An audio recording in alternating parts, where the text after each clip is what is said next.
Yeah.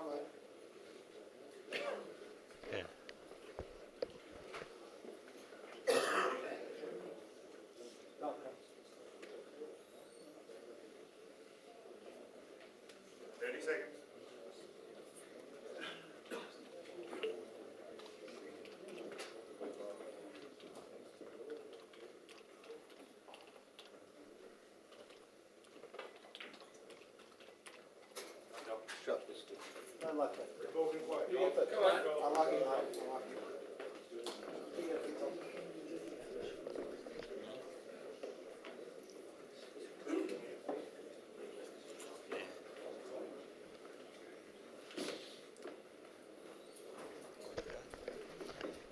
Right, ladies and gents,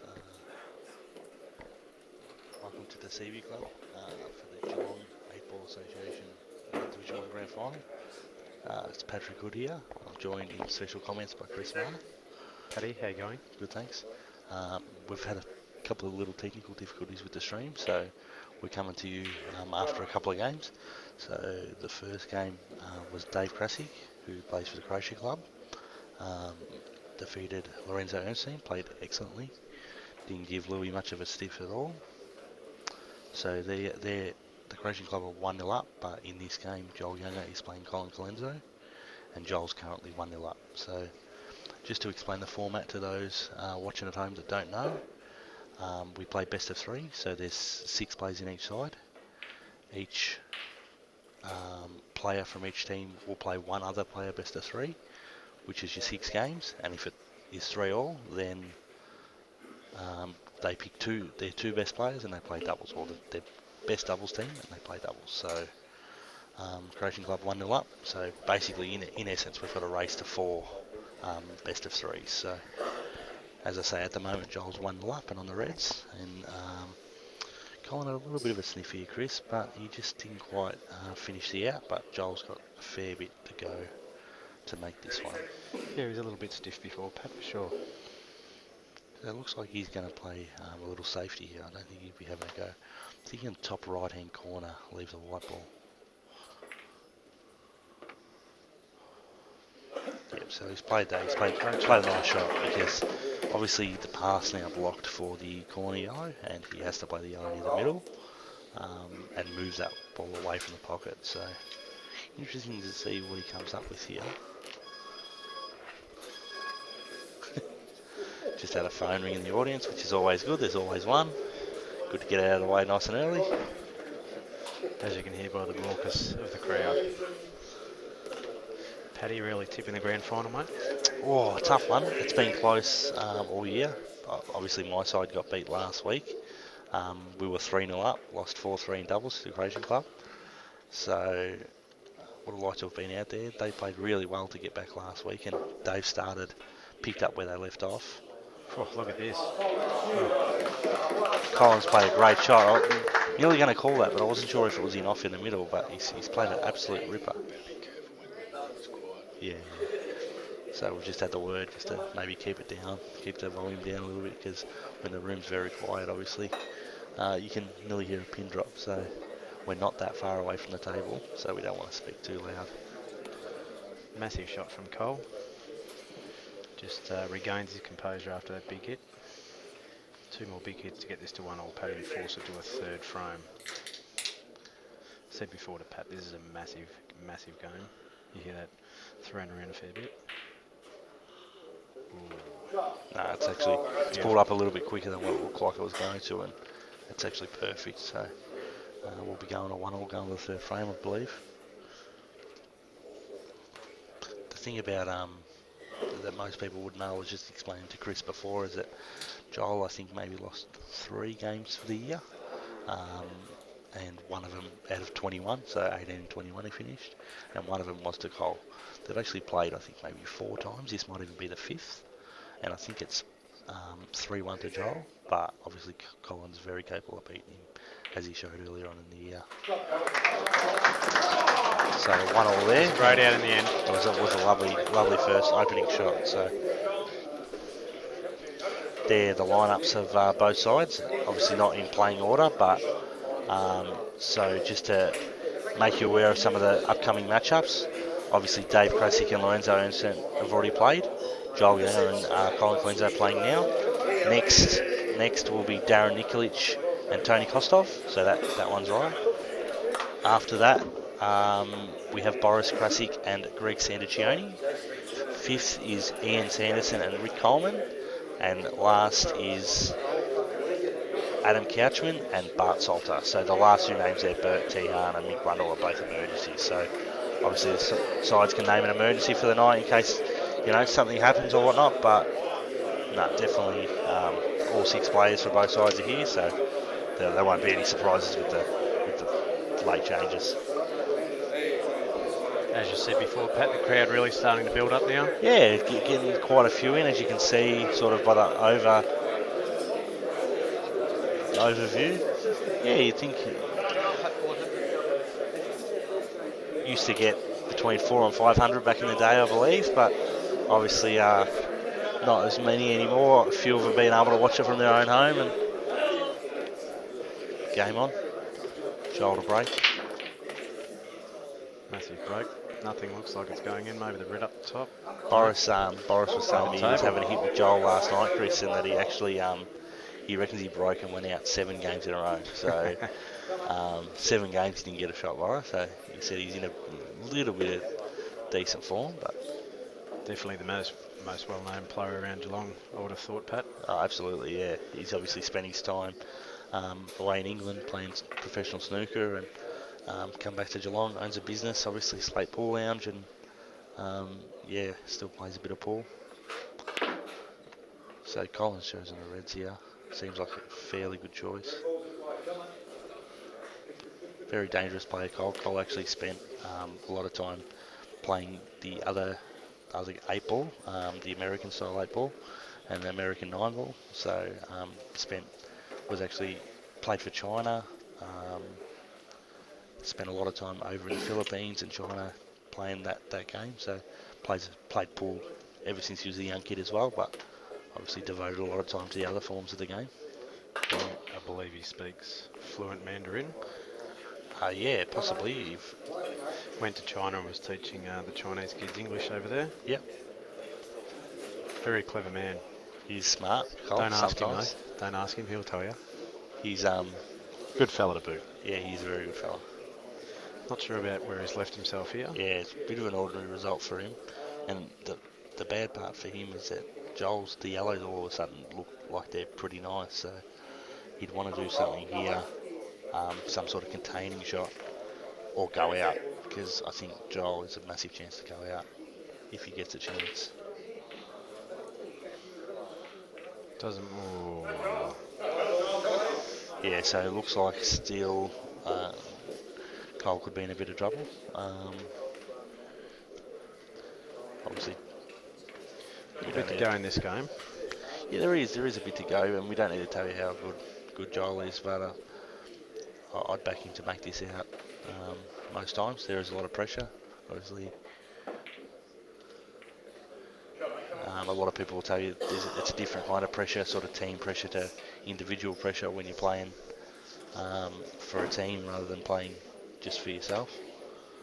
He's got 5 other guys that rely on him, and obviously he's a very good player. He doesn't lose too many, so.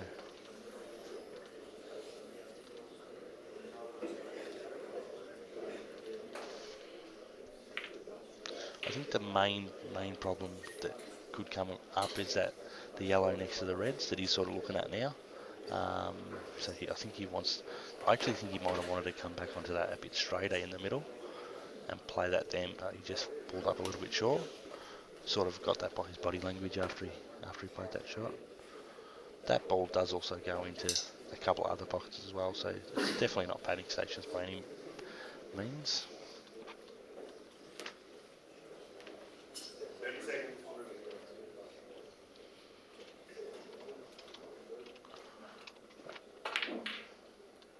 Yeah, see, so he's got on it now. A little bit stiff again because he's landed even though it's not on the rail, he can't really get under the ball to screw out. So he obviously identified that was his problem ball. Yeah, definitely a few more inches out he would have been. I think he might run through, use the red to hold, and then play the one next to black next. Well, he has to play it now, which is pretty much what I said. And I think you might find him going through the gap between the black and the red. Not obviously the left-hand red, the red near the sort of the black spot, and then play the long one next. Would be my guess. Looks to be hitting them fairly well. It's been a fairly high quality start to the night. Absolutely, yeah. Dave didn't make any mistakes whatsoever, and yep. So he's gone through that gap. Yeah, Louis never got a chance against Dave. Dave was I think he in might. form. I actually think he might play the one down at sort of the camera end of the table now. I thought he'd play the other one first, but just the way the angle is, I think he might play Yeah, this I one would've thought first, so. out to the side rail, back on it, try and get on it pretty straight. Just the way he ended up. I think if he had got the wide up further, he might have taken the other one first, but because of the way the angle worked out, he was always sort of going to have a pretty natural angle. So, be interesting to see what he does here, whether he just sort of drops this in and takes the long shot on the black, or whether he uses two rails to sort of come around to almost where the white is now. Top rail, side He looks rail, like he's put it screwing back. off the side Oh, rail. just come off the side rail. Yeah, used his side. Beautiful. He's a high quality player. He's amazing to watch when he's on. Beautiful. We've got the alternate scoreboard there, which obviously shows the match that we're watching at the moment. So And just coming off the Doug Gill.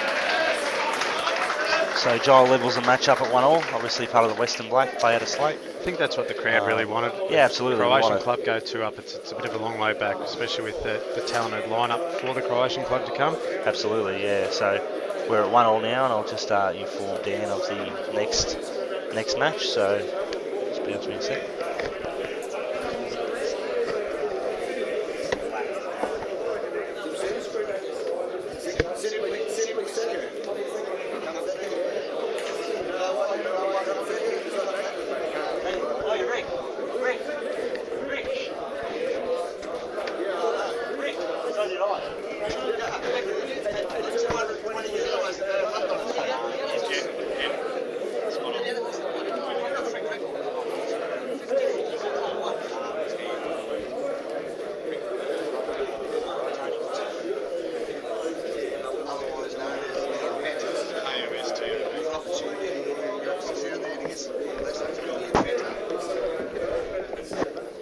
Alright guys, back on. So their next match is Darren Nicholik, affectionately known as Dogger. We'll probably refer to him as Dogger throughout the match, versus Tony Kostov.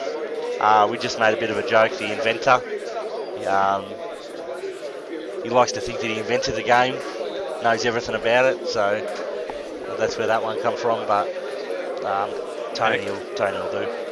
And of course, Pat Dogger was part of the fantastic commentary last year. He was, yeah. He's been sending me messages all week after he heard that I was commentating, saying that I've got big shoes to fill and whatnot. So don't let the team down. He's a bit. I think he's one part of him is happy that they made the grand final, but the other part's disappointed because he would have liked to be up here again. Yeah, I'll be interested to see, is it 60-40 he's in there, or 60-40 he's disappointed not to be up here? But I dare say before the night's over he'll make an appearance to throw a couple of comments in. For sure. This will be an interesting game, Pat. Tony Kostov, you don't know what to get from Tone sometimes. Yeah, Tony's obviously been around for a long time. Very experienced. Very experienced player. Played a lot in Melbourne and made the state master side last year. So he's as I said, well travelled. Played a lot. His best ball is very, very good. But Dogger's not to be underestimated either. That was a beautiful shot from Tony. Sure.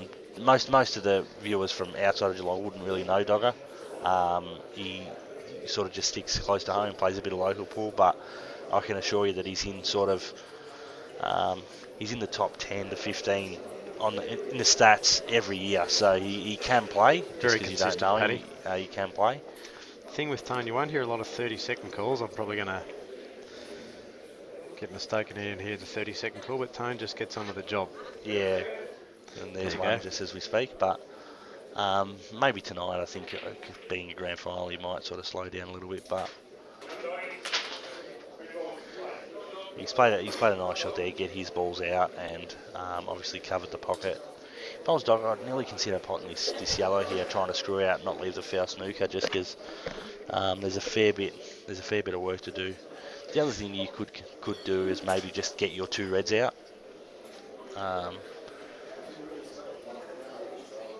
But interesting situation with Tony covering that pocket that he's put himself in. So I think the last thing you want to do is leave that there. You don't want to sort of hand control over the frame, because eventually he's going to have to do something with it. So,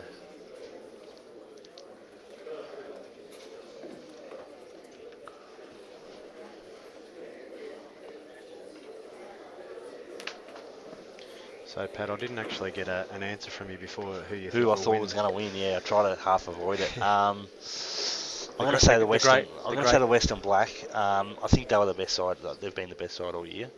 I thought they'd win it from the start. They've probably not been as authoritative in their victories. The Doggers just touched that yellow there and fouled.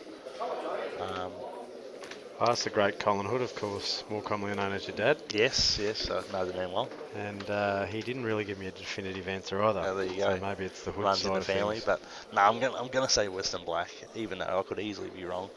But I'm gonna say Western Black. Just I think, like I said, I think they've been the best side all year. I think when it comes to doubles, they got the best player, arguably the best player in Australia, playing for them, so it gives them a leg up. For sure. So yeah, I'm gonna stick with them. But like I said, I could easily be wrong. So Tony's just cleared out his balls there out of a bit of traffic jam. Be interesting to see whether he has a go at this or not. I think he will. I think he'll try and pot this. No, he's just decided to sit it over instead. So Dogger's still got that problem with those 2 reds over near that yellow. So that problem might actually turn into something that he used to slow Tony down in this game, because Potentially. yeah, he's at this stage he could be in a little bit of strife. Tony definitely got the pick of the balls. Could come down to a cat and mouse game also, Pat. You never know. Yeah. I just want to make mention too. I just seen it on Facebook. I just saw it on Facebook. Obviously, never played pool, but anybody that knows anything about Geelong Q Sports, and especially snooker, Peter Jackson has been around for a long time. Umpired all the big events, City of Melbourne, and would go away and umpire the Nationals. Passed away last night. He was a bit older now. I believe he was in his late 80s. But obviously still sad to hear of the passing of someone that has been around Geelong Q Sports for a long time. So yeah, commiserations to the family for sure. Interesting in this game though, Dogger now he's decided that he has to do something about this yellow. I was going to say he might be trying to jam it in underneath, but obviously whether he could or not, I'm not sure. But it come to the point where he had to make up his mind to try and do something. So you'd back Tony to go out from here. So, yep. He's capable of the occasional brain fade, but like I said, he's a quality player, so you would imagine that he would go out, especially after making that first shot. I think he's a big chance. Especially now, still shooting 2 on the black. Yeah, once he gets to them, you would think so. You would think he'd still have 2 on the black. Middle, follow through for the other middle. No, just didn't quite have the angle to do that, but that's fine. He's just going to punch this in the corner. And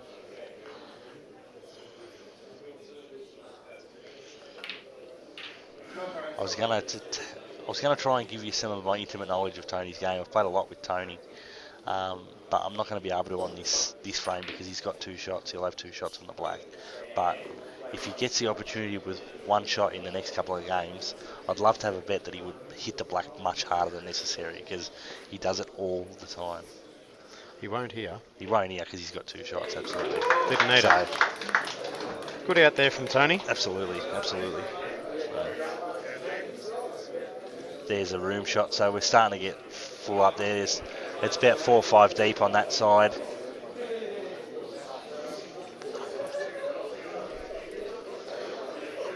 just a reminder, I think Pat touched on it earlier up at the CV Club in Lovely Banks.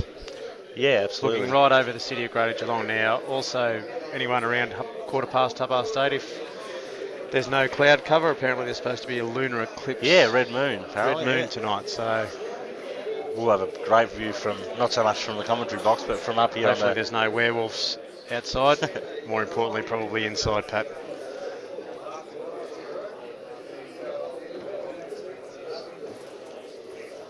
Obviously the crowd have come to see a doubles game, though.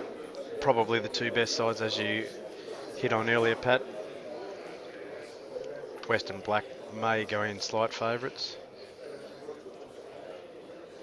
Yeah, I think so. Like, as I said, they've been on top pretty much the whole year. But like I said, there's been nothing between them. 2 weeks ago, these sides played in the second semi-final, and it was a doubles result that night too. So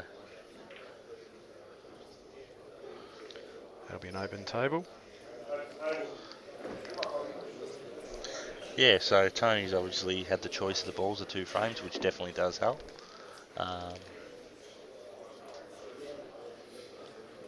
Interesting to see. I think the yellows are the better balls, but I'm not sure he's got a simple opener. Opting for the reds. Yeah. Thought he may have round this yellow down. He had a nice angle on the yellow, but he's chosen reds.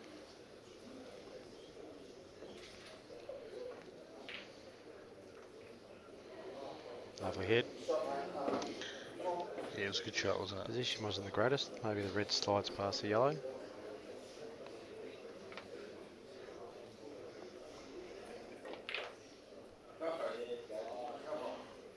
Nice shot from Tony there, but Looks to be seeing a good ball here, Pat.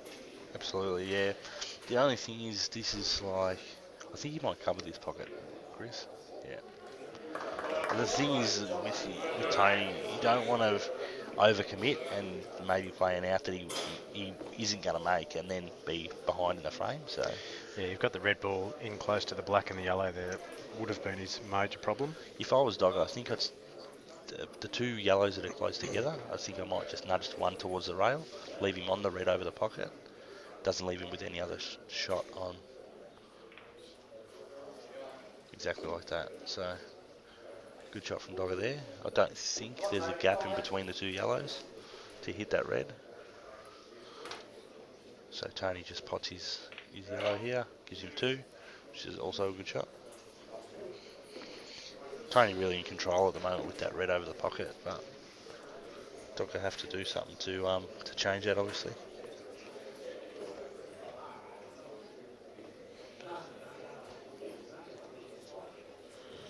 Seem to be racing through the games, Pat, just after 8 o'clock. Yeah, it's been, the thing is, like with the two games that have been on so far, obviously Dave and Joel, the two winners. Anybody that's been around pool in Victoria knows both those guys very well.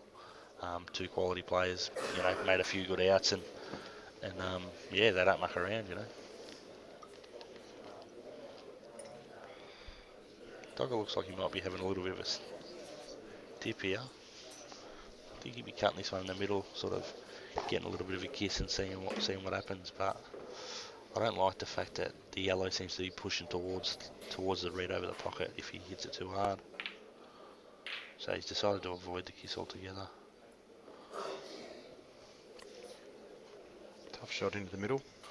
Yeah, you'd think so, but this is a case of you don't want to, same as what I was saying before, you don't want to take on an out that's not there. You don't want to get down to having one or two balls left and not having a shot, and then all of a sudden you've given control back over to the other guy.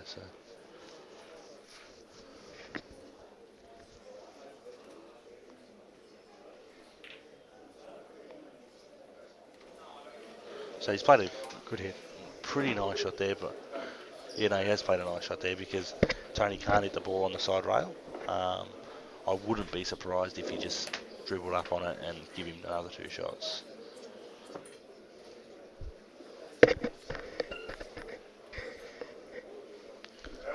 That's why they pay me the big bucks. Correct. It's pretty yeah. obvious, but Yep. Yeah. still. Yep. Just ask yourself. No. Yeah, no, he's in control of the frame. He obviously didn't want to give up control, so he's asked for touching. By his reaction, I reckon it is. So it might not be the worst. I'm thinking bottom rail into the black yellow combination there. So he's going Doesn't look to be side. going. Oh no, it wasn't touching. Okay. Wasn't okay.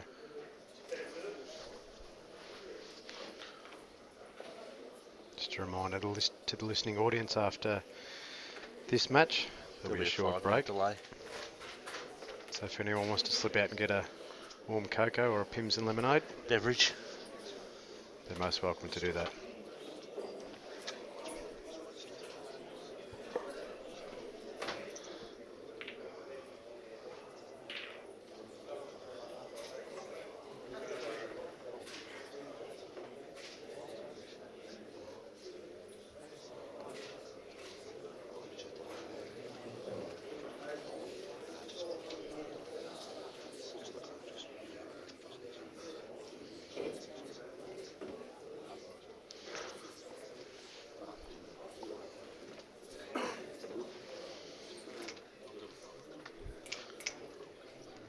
Brad.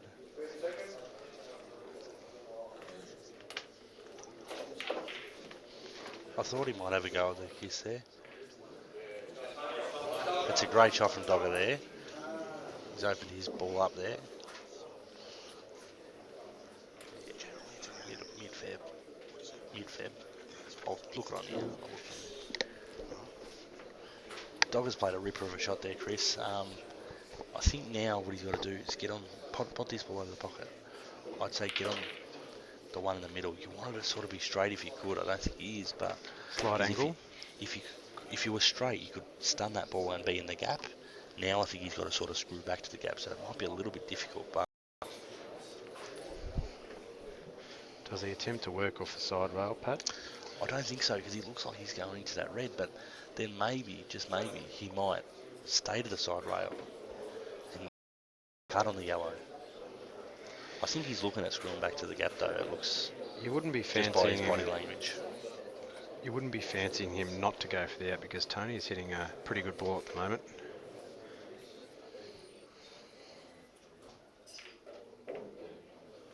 So he just tried to use the red as a stop and play on the side rail, but obviously missed the pot. Touching ball's being called by Mick Hansen.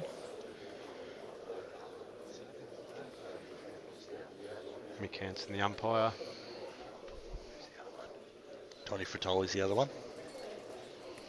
Credit to Mick Hansen earlier this year, late last year, had a debilitating back injury, required operation, so great bloke, Mick. Carlton supporter as well. That's a foul.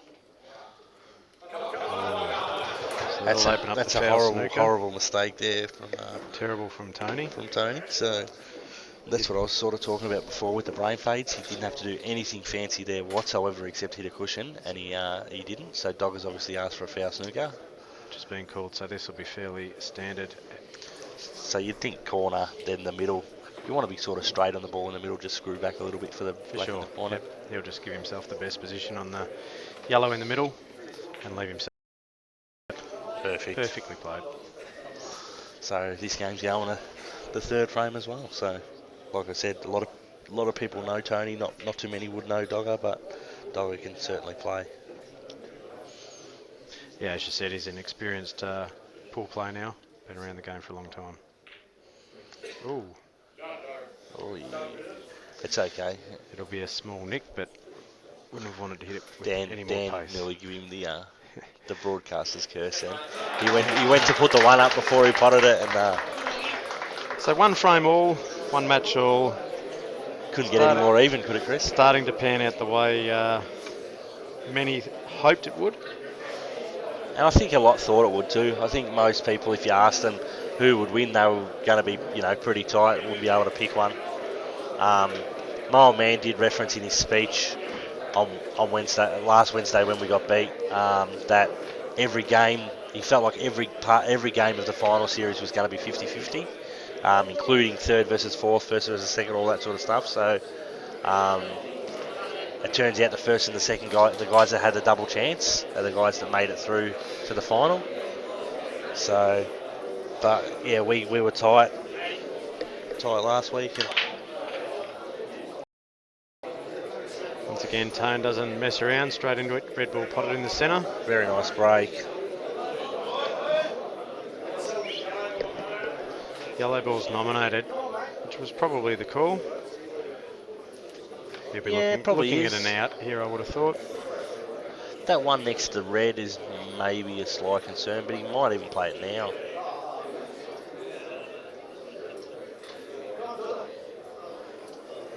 Nah, he'll take the one in the middle first. Just to guarantee control of the table. Yeah, I think the theory is here he wants to take care of the ones up in the middle, then he'll come down for the ones down here. So.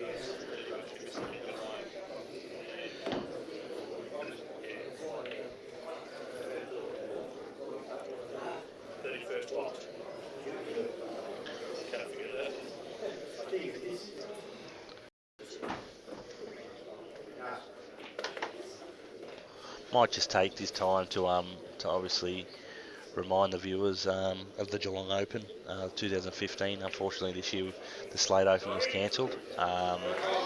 We couldn't. Joel made that decision, obviously being known as Slate. A few things come up and he couldn't run it, but so we want to do our best to support the Geelong tournaments that we get. Valo does a great job every year with the organising. 2015 we hope is bigger than ever. He's put on something this year to try and attract more entries than ever, and it's $25 for all interstate players. So it'll be great to see plenty there. Those dates are the 14th and the 15th of Feb next year at the White Eagle House. So get on down, support it, and yeah. For more information, have you got a website there, Pat? I believe it's just www.geelongopen.com. I'm just on the Facebook page at the moment, Chris, with the flyer, but it is www.geelongopen.com. It's on the flyer. Yeah, so anyone, especially the interstaters and guys from Geelong, that we really want more guys from Geelong to enter. It's it's not a big expense. Played at White Eagle and some games at Slate, so it's all in central Geelong. Plenty of accommodation in Geelong. Weather's still fantastic at that time of the year. Look, if you get knocked out early or don't end up making the main comp, you can always go down to the Torquay beaches or around the centre of Geelong and have a bit of a perusal. That's it. So Valo Chulik has run it for a long time. Yep. He and the late, great Gary Whitcomb. Unfortunately, Gaz no longer with us. They've run a good tournament for, it'll be well over a decade now, Absolutely, Paddy. yeah. Cracker of a shot there from Tony, just back on the pool. He's Fantastic just shot. Smashed the ball down the rail. And I wouldn't mind betting we might see another little cover of the pocket here, Chris, just to really stamp his authority on the game. Well, we'll see if you're stamping your authority on the commentating, Paddy. We'll see if you're right. I'm fancying Tone's got the glee in his eye to want to have a crack at this. I think you're right, Chris. I think he wants to have a crack, but I think he might just Whether he runs through and he may look at some type of... I think he's just going to say to himself, I'm going to play the safer shot. Yeah, the shot that's which I think guarantee. he's going to. Yep. Yeah, good call, Pat. Good call. Again. So, doesn't leave Dogger a whole lot. It's a great hit. He'll be looking for the snooker. I think rather than move the one next to the black, I can't actually see if the black goes in the middle. It looks like it does, but rather than move that ball, I'd probably move the outside of the two reds here, run off it thin. Yep. And just send the ball down the other end of the table. And by doing this, you can almost put the red that you're training in front of the black so that it doesn't go. And knock the black out. That's a great hit. Great hit. It's a lovely shot from Dogger. It looks like he's got the snooker. And not only that, the black doesn't look on anymore. So. Yeah, that's really changed the complexion of the game. Plenty of pool to be played here, guys.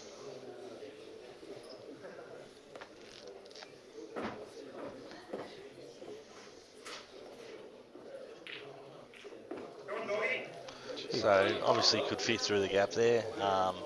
Didn't really change anything as far as the game's concerned, the outlook of the frame. I think Dogger might just run off the edge of the ball near the rail. Look at a snooker again. No, he's. Oh, we've just had a Just had a moth. moth on the table. Someone's opened their wallet, Pat. It may have been me, but Just getting back to the Geelong Open, as I said, Velo Julik runs a really good tournament. Him and his lovely wife Danny will be sitting at home at Lang Lang, having a look tonight, no doubt. So shot from Dogger there. jump on that website and have a look and get down and support. Even if you just don't want to play and come down and have a look, it's not that far from Melbourne to Geelong. And for all you interstate guys, jump on a plane. As I said, $25. 25 great bucks, offer. you're not going to get a cheaper tournament for that sort of prize money anywhere. And Plenty of interstate Australia. players have won it over the last 13 or 14 years it's been running now. So giving Tony a chance here as Dogger. The black seems pretty lynched in there. It'd be interesting to see his ideas here, Tony. Speaking of lynched in, we also want to thank this I guy. didn't even mean that, and that's a perfect segue. Dan Lynch, Obviously from CueballTV, donates his time.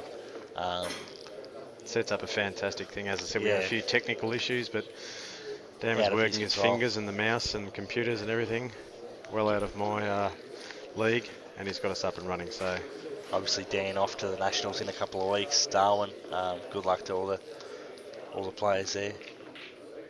Oh, he's missed the kiss and gone off. So big very chance. unlucky there. All it needed was a tiny kiss, and he may have been in luck. Very stiff there. Still some pool to be played There's here, Pat. definitely some pool to be played, but if this goes in, you'd back him to go out. If it doesn't, then I think he'll just be playing a nice little safety. Yeah, again. exactly. So If it does go in, he'll be looking he's to definitely in the dominant position in the game. So put the Red Bull in the middle if this one goes, and look at position to get the black and red out. Well, he has missed this one. like I said, I don't think because I think he'll just be playing a little safety.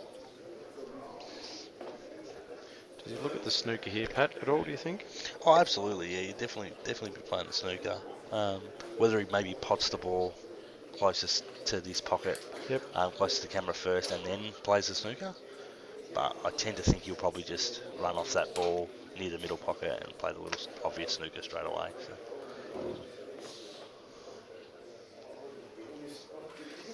Maybe looking at doing it now, Pat. Yeah, that's it. Yeah, definitely. Oh, no. He's decided to have a bit of a go there, Dogger. He's played a ripper shot. That's gutsy in a It grand is final. gutsy, and now you've got to go out because there's no second chances. So,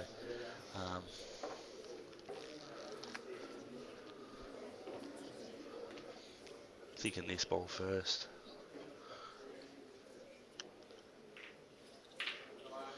Yep, so that's a good shot from Dogger. Just needs to make this ball in the middle now. This is almost rain ball because if you run through not far enough, you can have a pretty comfortable shot.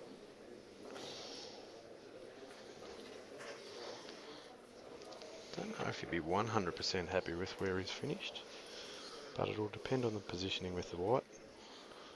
He's just got to make this shot now.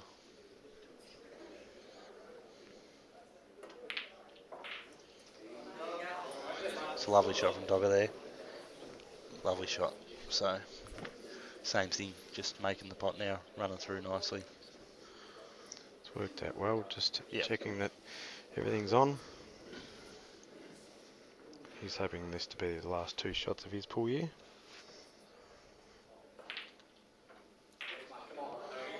Just run just fractionally far there, but you got to back yourself to make these blacks, and I think you will.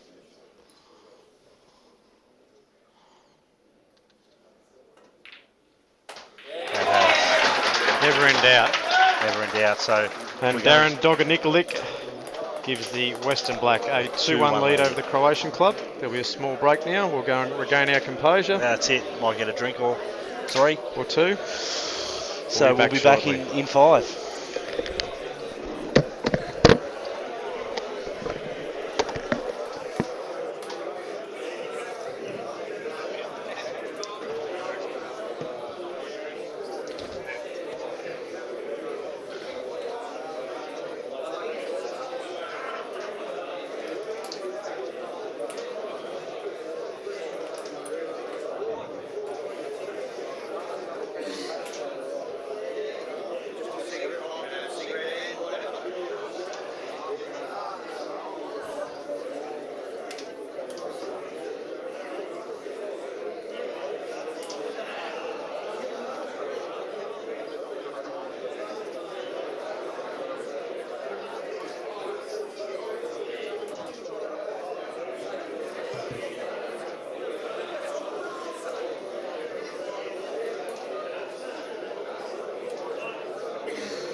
Boris Classic for the Western Black.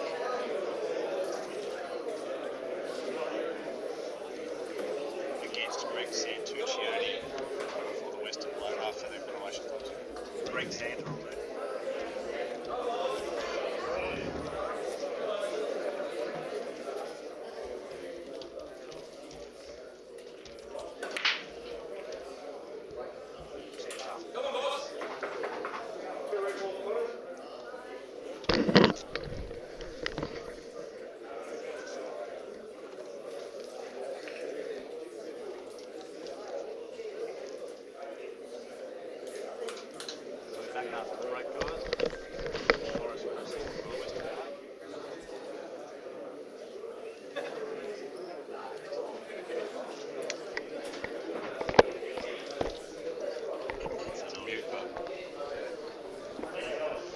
Just been muted. That's happened plenty of times before, Pat.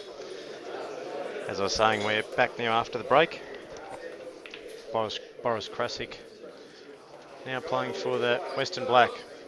Who would have thought a Croatian leaving a Croatian club?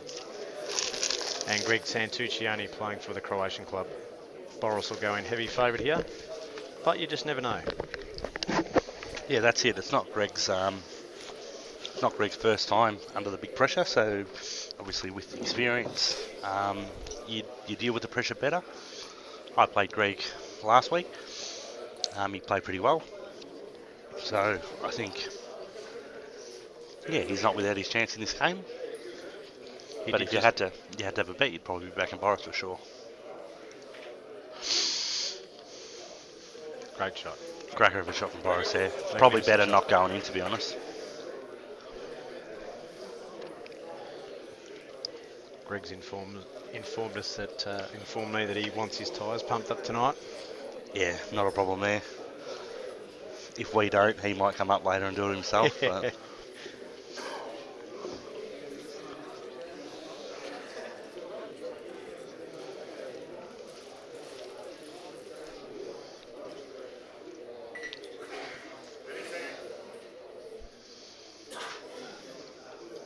can you give us an estimated crowd, Chris? Obviously, you can see out into the distance. not only what's in the room, but obviously there's outside as well. Probably close to a couple of hundred, Pat. I would have thought so, yeah. For those that don't know, obviously that have never been here, you can see obviously that the table's on a dance floor. All the outside, you can just sort of see the feet and whatnot of people, the feet of people. And as Dan showed us earlier, the crowd. But not only that, what you can't see is that at the back wall, sort of at the far end of the table, there's a massive big window.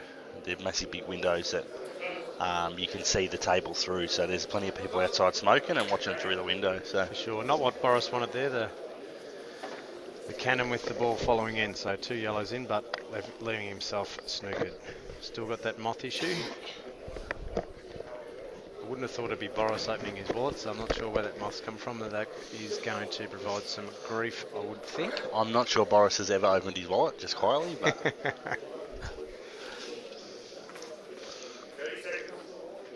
But a champion bloke for someone who doesn't open his wallet. he is a very, very good guy. No, he's a good mate of yours. He's a good mate of mine.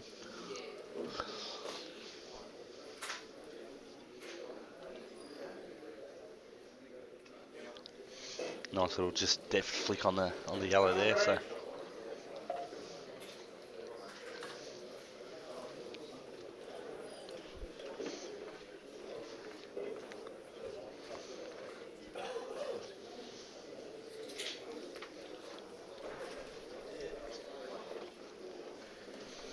Yeah, it was a great result for Boris there. Greg with some decisions to make.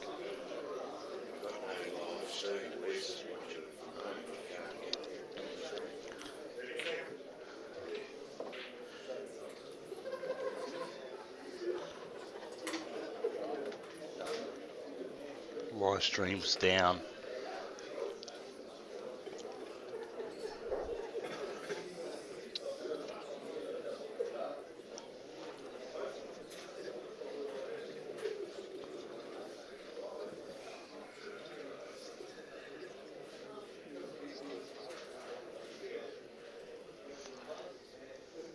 Just bear with us through a bit of technical difficulty if you can hear us out there, but just looking at the stream.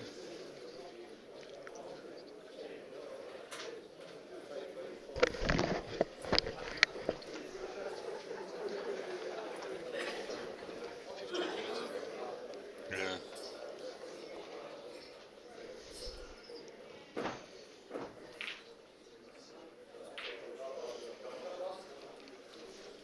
And again, guys, if you can hear us, this is nobody's fault. It's just some issues with cyberspace, which can happen with computers.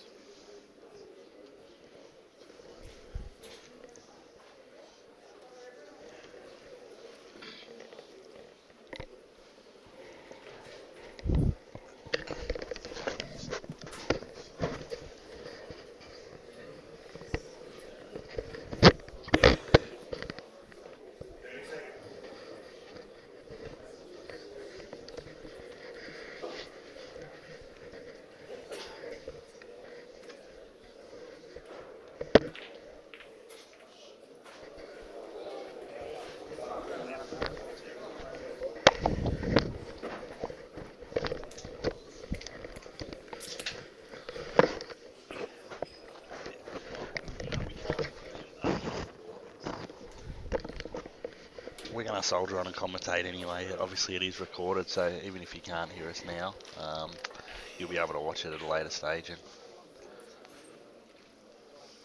and hear us talk a bit of crap. Less pressure on the commentator being Patrick and special comments man being myself. So Greg a bit of a sniff here. Obviously he's got a couple of hard balls, but Boris has also got a couple of dead ones. So Does he look at putting this red over the bag, Pat, do you think? I've got a feeling he might play the double here, Chris. Got a pretty good angle from where I'm sitting to have a look at this. Yeah, Makes the double, and then he just runs that last one, it's a nice face double. Just missed. which has missed. Yeah.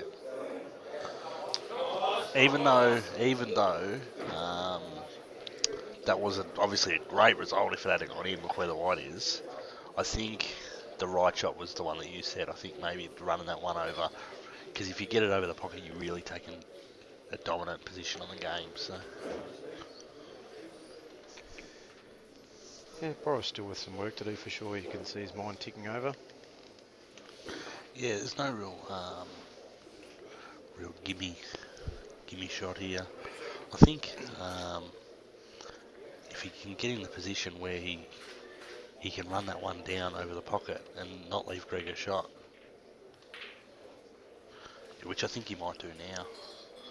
He just runs this in or over, because he's not going to leave Greg anything if it sits over.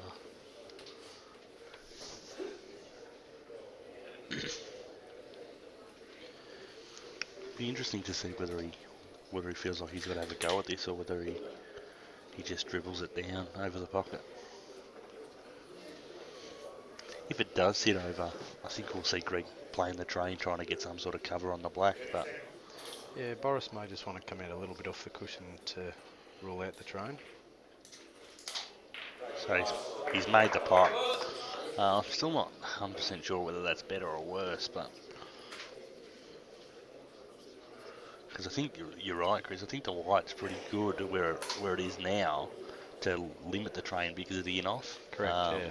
That's why I thought now he's got the long shot on, but having to force back off the back rail to get position on the black again. The thing is too though, is if he makes his pot and gets decent enough position on the black, he can run the black over the pocket. Like obviously he's trying to pot it still, but if it goes over, it's nearly good enough. And effectively put him in check position in absolutely. the game.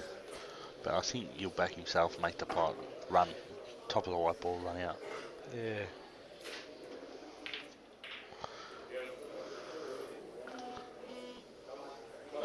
Lovely shot for Boris there, and this is what I'm talking about. I think here he just dribbles this in.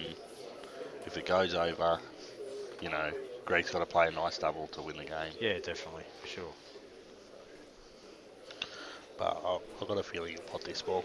No doubt he'll be playing for the pot, but he'll be just playing absolutely. with the right weight. If it goes in, fantastic. If it goes over the hole, makes things very tough for Greg.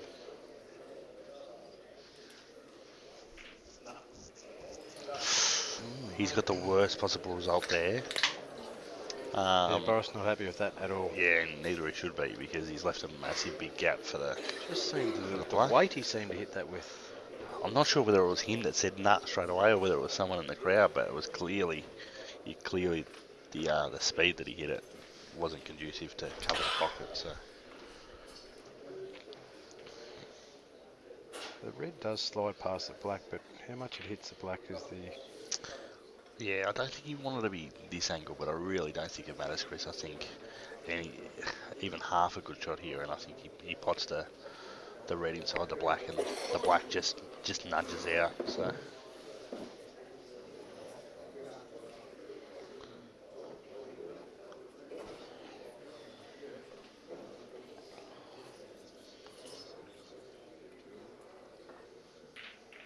Oh, he's played a horrible.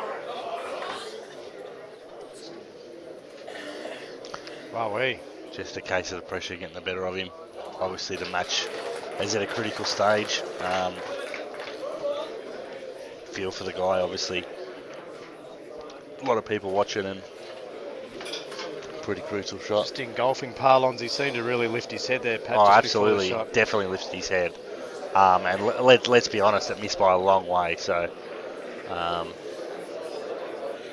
yeah, not his finest shot of the night, but he does have another frame to redeem himself. Yeah, here, for so. sure. Hopefully he can put that one behind him, because he's too good a player to let that one worry him. Absolutely. He is playing against an exceptional player.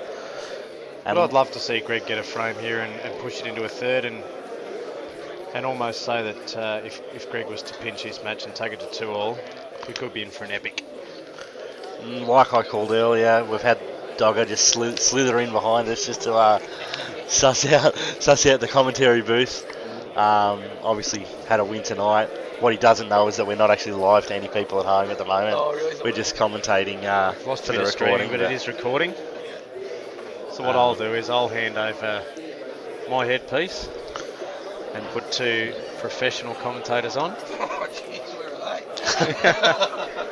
He's just saying where are they. So I'll hand it over, and Pat can grill Dogger, not grill him can because he we can have a bit of a chat got about over the Dogger's top. game and Will. So I'll hand my headpiece over to Darren Nicolek. welcome, Dog. Very well Thank you. played, my friend. Thank you, Chris. Thanks, Peter. Had a bit of luck too as well. Yeah, like you need it. Do you know what I mean? Like you can't, you. Nick Howie, you're a funny man.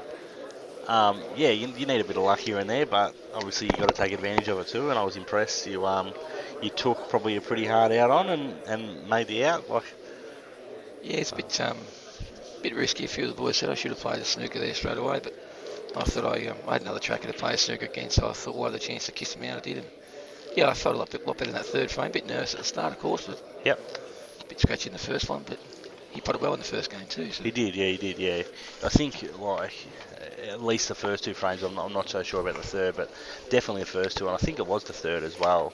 That you obviously you were behind in the frame straight away. Like you had the choice of balls, obviously all three frames, which is a big advantage. Yep. But you got to hang in there, and you did that. And yeah, he was a little bit stiff. The longer I spent at the table, the more comfortable I was. Yeah, I absolutely. think you'll find Greg will be the same if he can just get a bit of table time in this frame. Yeah, he had a nice chance to run that ball inside the black. Yeah. Like I said, you feel for him a bit because it was a bit of a chance for Greg. And the last couple of years, he's getting more and more experience, and he hasn't played in that many finals. So, like we said, you hope he bounces back, and obviously you don't hope he bounces too far back. I'd love to see him one, just not tonight. Bit stiff there. If he nudges that ball up near the middle pocket and holds for that ball in the middle, he's a big chance to go out. But yeah, this shot here will be the critical one. You can sneak through those yellows and put the red in the bottom here. Yeah, so I think he'll be potting this. Hold for the one there. Ooh, yeah, just a bit too much angle here, I think, Dog. It's going to be his issue now. He's probably going to have to come off that side. It was a little bit unlucky because it was a nice crisp pot, but I just don't know. I don't think he can hold here. He can pot this ball, but he may actually better just to run this one over the hole. And I was sort of talking about this situation in your game, and a couple of the shots Tony played, I think actually pretty smart shots where he, instead of having a go, he just nudged the ball out of the pocket, because the last thing you want to do when you're playing in front of a big group of people is take on outs that you're probably not going to make, and then get down to one or two balls. Definitely. I tell you what, he's played an absolute corker there, and he got very unlucky. Very stiff. Great effort. Because it was a beautiful pot. Great effort. It was a great effort. So like in this situation here, don't get me wrong, he's been unlucky, but you don't want to get in this situation where you've got one more ball left and your opponent's got 6 or 7. Yeah, I had a chat to our boys before the game tonight. So I said the way the table's been playing the last couple of weeks, I don't mind getting a few balls in front here, because just those cushions just not bouncing. It makes it a bit harder to get those snookers, but gee, the balls it's been out the open here. I tell you what, I've been very impressed with the standard tonight. Joel played excellent. Yeah. Oh, great shot, Greg. Yeah, definitely. Joel and Colenso was a very, very high standard game, and Dave obviously blew Louis away, but that wasn't too much of Louis' fault. Yeah, Dave played outstanding. 2 shots at a foul break for the night, I think. Yeah. Poor young fella's devastated. It was his first final, so he had the big expectations. And yeah. as you know, mate, it can crash down pretty fast, can't it? Yeah, I think I played, it wasn't my first grand final, but it was about, I don't know, I was a bit younger a few years ago. I played Mick Hodgson, had one shot in the grand final, so it can happen. The format that we play, best of 3, Absolutely. Against quality players, you can. Yeah, anything can happen. And we lost 4 love that night too, so nice shot from Boris there. Yeah. Nice little snooker, and I think he's well in control of his frame and match now. And I think, obviously, Joel's win was important, Dave's win was important for them, but just I think on the balance of the night, I think your win now is very important, because Boris goes 3-1 up here, although it's far from over. It's it gets you into doubles at very minimum. Do you know what I mean? So. And we looked at that, Paddy, when we saw the lineups, and we sort of thought, well, we're favourite to win the second match, and with the Croatian club favourite to win the first match, so we sort of were happy to turn it 1-1, and then it was, it was up to Boris to do our stuff. Absolutely, yeah. and you've got to say Boris is probably favourite to win here, so that all of a sudden puts your match, which is pretty close to 50-50, Yep. right high on the importance, because Yeah, definitely. if you can get the win in that match, all of a sudden, if matches go to plan, which they have so far tonight, Yep. if you go 3-1 up at the turn, Yep. I think then Rick Coleman's playing exceptionally important. I really, think really he'd be well, favourite yeah. to win the Yeah, if he's absolutely, won. yeah. And the last match is pretty well Bart even, and I Adams think. pretty well even as well, Yeah, but Bart's also been a good finals performer so far this year, so it's going to be interesting. there's still plenty of pool left to be played, Oh, for sure. but I'd rather But- be 3-1 up than 3-1 down, that's for sure. Yeah, as you know, Paddy, the Croatian club didn't lie down last week, did they? Well, that's it, yeah, we were 3-love up against them, so Big comeback. it was a massive comeback. I think I was sending a text to you during the night, sent you a 3-love up, and you're like, all right, see you next week, and then we're like 3-1, 3-2, and he's like, you're like, oh, what's going on I think here? we were both hoping and wishing the same thing. Yeah, absolutely, yeah. But it wasn't to be. They played, like I said, they played excellent pool. You'd have been pretty confident to get playing back. me tonight, for having me 3 and zip this year. Yeah, we've played a few times this year. It's funny. In the last 2 years, I reckon I've played you or you or Joel every time we've played. So Yeah, obviously, and you've had a pretty good record. obviously it's a 1 in 6. But I seem to get the same guys over and over again. So Yep. yeah, actually, I have had a pretty good record against you guys. I never really sat down and thought about it, but Your team generally has a good record against ours. yeah. So like we would have been pretty confident as you can be anyway coming into tonight. But you got to get there first, and that's the main thing, So you guys were the best side over the years, finished on top of the Your ladder. dad said the same thing to me after the second semi. He said it's very hard to make grand finals, even harder to win them. Yeah, It's exactly. very good That's advice. He's been there a few times before himself, of course. And let's face it, Doggo, I think we just about say it every year, and we believe it when we say it every year, but I think this year, more than ever, you can say how even the competition has been. Oh, Do you know what I mean? So I'm talking any side in the top 6 could just about win the flag at the start of the year. Do you know what I mean? With 5 games to go, I think there was a game and a half between first and fifth. And exactly. Usually the top 2 are decided, and we're playing for the finals to start. So yeah, absolutely. It was fantastic. I mean, it sort of tells by the leading players list as well. It was a lot tighter this year than what it has been absolutely, previous yeah. years. So obviously Joel took that out again. We were just saying before, when we're talking about Joel, people look at Joel and they say, oh, well, Joel's going to win, do you know what I mean? But the fact of the matter is, all right, Joel only lost 3 games this year, but one of them was too cold. So, so he's definitely capable of winning. But anyone can win on the night, and he played really well that night. He beat Joel really well that night. 2-0, it was a really good win. But Joel's an exceptional world-class player, of course. absolutely, yeah. He's got that. I'm not sure, does Boris have 2 here or 1? He still has 2, yeah. He still has 2. It looks like he's just screwed 30 us seconds along. must be called. I think he just feather this one in over the hole. But Absolutely, yeah. I think you He's just just drop out of this one in, play the one in the middle, and then play the cut on in the corner. But just nice and easy. He might decide to come out and across, which he has. Yeah. Oh, he's gone up the top first. Going up first, and that's fine. The only issue is now is he's way too straight. So maybe even miss this shot, Dogger. Miss this one on purpose and give yourself the angle to. Got to use it too. So I just don't see any benefit in potting this ball and using you 2 on the other way. No, because then you're risking rolling out. Things can go wrong there. Yeah, look, things can go wrong either way. I'm pretty sure he's got enough angle to get this down past the centre pocket. He's not happy with it, as you can see there. No.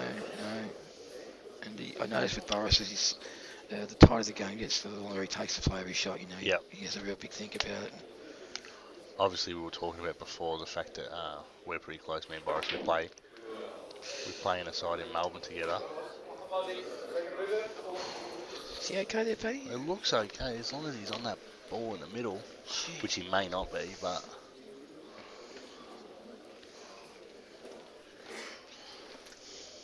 Geez, he got a long way up with the white ball, didn't he? He did. Just tried to force that one in a bit, didn't he, really? Yeah, absolutely.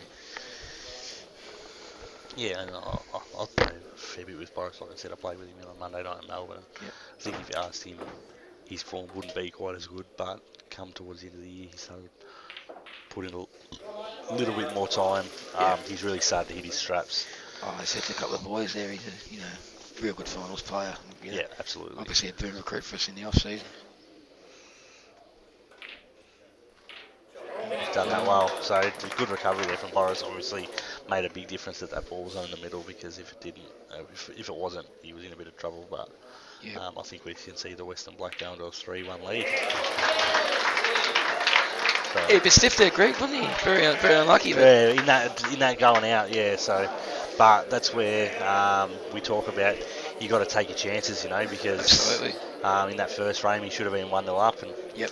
and Just while unfortunately we're going to break it in the phone, Paddy, have you discussed any football yet tonight? we haven't spoken about any football. I'm pretty shattered at the moment hearing about me good mate Bundy Christensen wanting to go up north, but Me and your esteemed colleague here tonight, young Chris, were having a bit of a discussion just before we went off air at the end of last year's grand final, and there was a bit of banter about whether Carlton were going to finish above the Kangaroos, and as we know, it just didn't quite turn out, did it? no. I don't know whether Carlton finished above anyone, did they? I think I'll hand you back onto the great man, Paddy. No worries, boys. Keep up the good work, and I'll see you later on. We might interview give him an interview post win. See if we We'll be doing no such thing after that garbage you just... Look, I may have made an outlandish statement, which I'm renowned for. North Melbourne got a little bit of luck.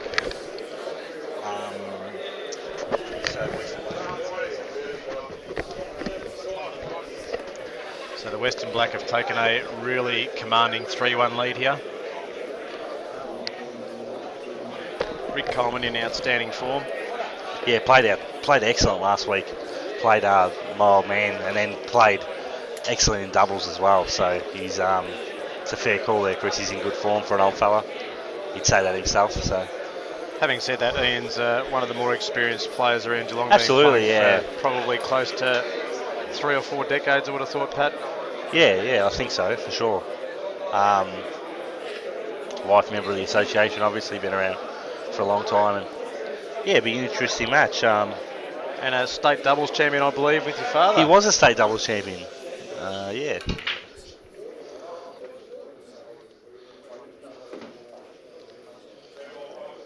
Okay, so Ian's got a red here.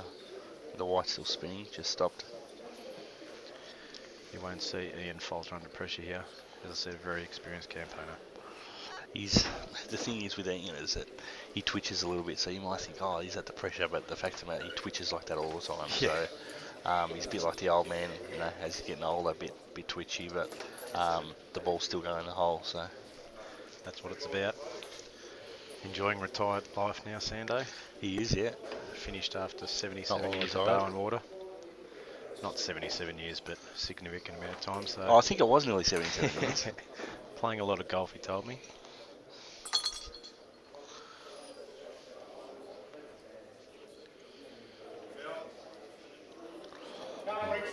Bad mistake from in there.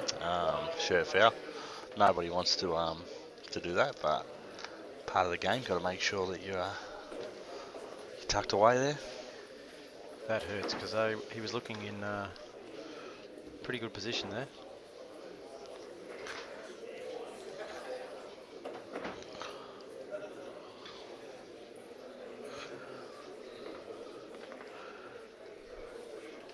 Actually spent nearly 2 years living with Rick. He's a funny character. Good guy. Got a great heart, but he's got his quirks as well. Definitely does. But can play the game, and I learnt that the hard way. So hasn't played as much in the last sort of few years. See now he tucks in after Ian's shirt foul. So love seeing him with his shirt tucked in. Sure he doesn't. There's a lot on the line here. Oh dear. Oh, got away with it there because it was a pretty ordinary shot there from Ricky. But Maybe he was thinking about the whole t-shirt thing. yeah, that's the thing. Who knows? Even when you do tuck your shirt in, I know from past experiences that you're just always still worried about touching that ball, and especially after the guys just shirt fouled to give you 2 shots in the first place, it just hampers. Well, it's at the forefront of your mind. Absolutely, yeah. So, but like I said, he looks to have sort of got away with it. If he can make this pot, it's sort of forgotten about.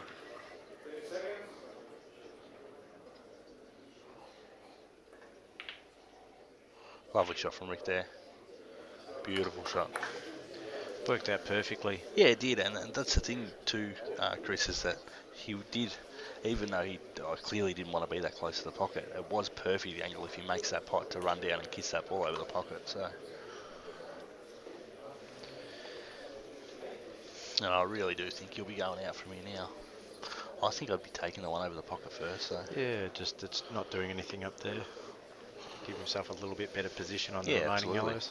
I think you just take the one over the pocket and come out for the middle of the table. Yeah. Come out to the middle of the table. Leave yourself on that yellow in the middle. I think the yellow near the black goes in both pockets. Yep. Perfect shot. Yeah, possibly just fractionally hard, but I think he would have liked to have been straight on this. That way he can sort of run through and then run straight through for the one near the blue spot if we're on a snooker table.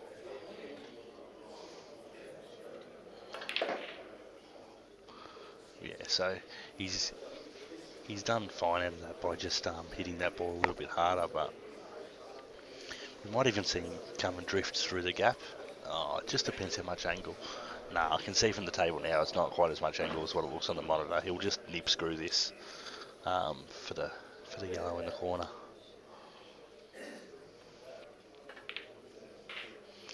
So obviously you can tell there he had plenty. It was straight enough to work with. He probably in the end would have liked to have come even more. He'll just be putting any panic stations here. All of a sudden though, you have to make this shot because you can't really waste a shot here because the white ball's drifting down onto the bottom rail, and all of a sudden if you put it over the pocket, the red's in the way. So I believe he's still shooting 2, is that correct? he is, yeah, that's right. So should be not a mere formality, but yeah, it's just a little bit more difficult than it looks this, but he's got to make this pot, which he has, so that's fine. It could have gone wrong if he had missed the pot and it hit the draw and come out a little bit, obviously. But Rick's made this out look. I wonder, could we see him come out with no shirt on this next frame, Paddy? He'll be really disappointed with this. Yeah, absolutely. He was in a position to do what Rick's about to do now. Yeah, and the thing is, if you're behind in the frame or you're struggling in the frame and you do it, you maybe don't feel as bad. But when you're in control, or not that Ian was necessarily in control, but when you've got a chance in the frame and you make that mistake, yeah, it hurts a lot.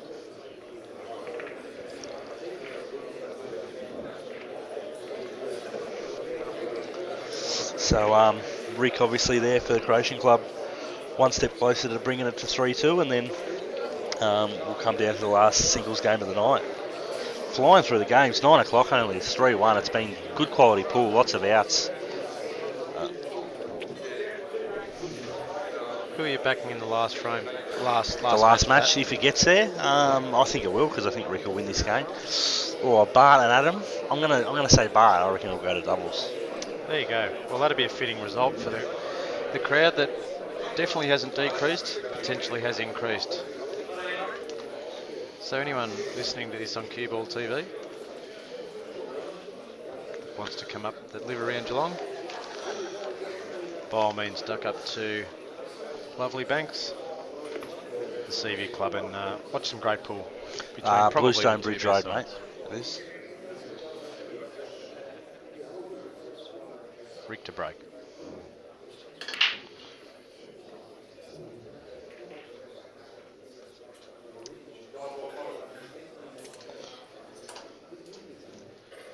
Interesting break. Yeah, not much really happened there, did it? But got a ball. Barring one ball down the camera end of the table. Yellow ball potted. You'd be thinking he may still look at the yellows. Yeah, it'd be interesting. They're both pretty ordinary, if we're honest, but Yeah. I tend to think he might choose the reds, Chris. You've just got that easy opener if you want to take it, and yeah.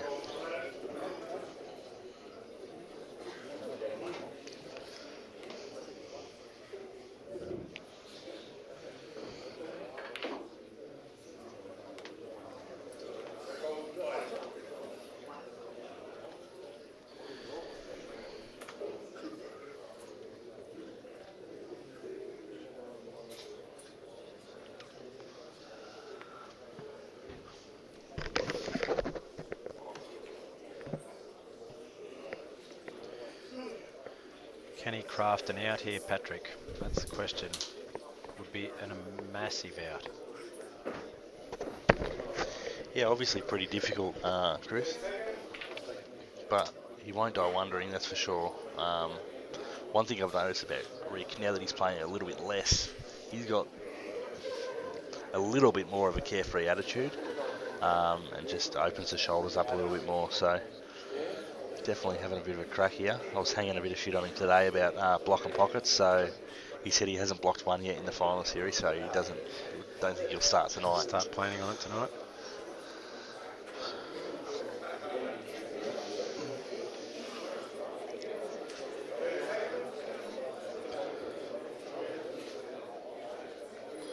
Nice little double here. Just clipped the ball on the way past.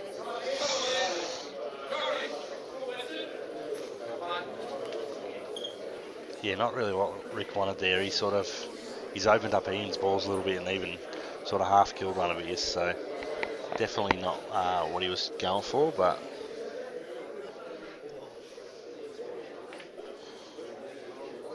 Ian will play snookers, will cover the pockets to win the game. Doesn't care how ugly it looks. He's about winning number one. So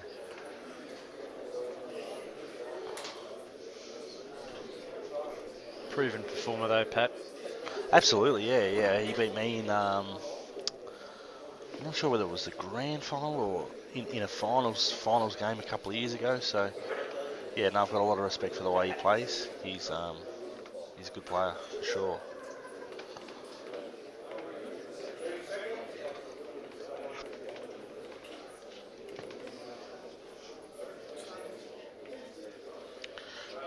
Nice clever little shot there from Rick just to kill that ball on the side rail. I know his thought there is that while that ball's on the side rail, he's still a chance in the frame. So good thinking there from Rick. It looks like it wasn't much, but I think it was a pretty smart shot.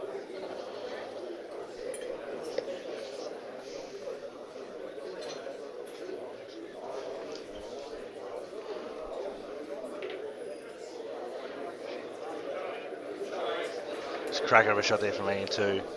Just to, like I said, gets rid of that problem that Rick just gave him and played half a safety at the same time. So Yeah, hasn't left Rick a huge amount of options here. This will be another crafted shot, I would have thought.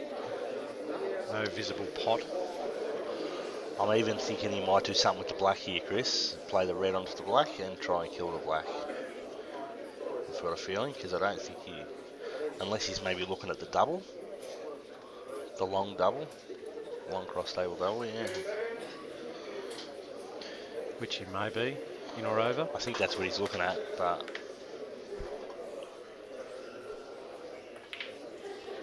yeah. Geez, I tell you what, that's a cracker of a pot.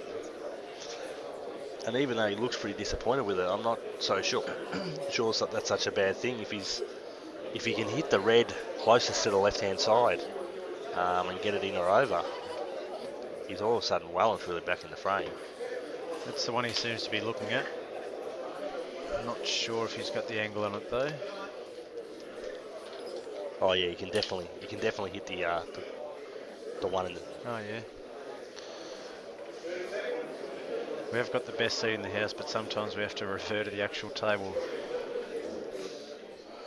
So I think he's playing the top one first, Chris. The one closest to him first must go.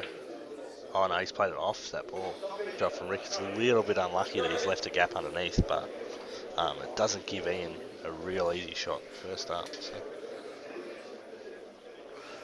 A little bit stiff, he killed the red too, but smart shot from Rick.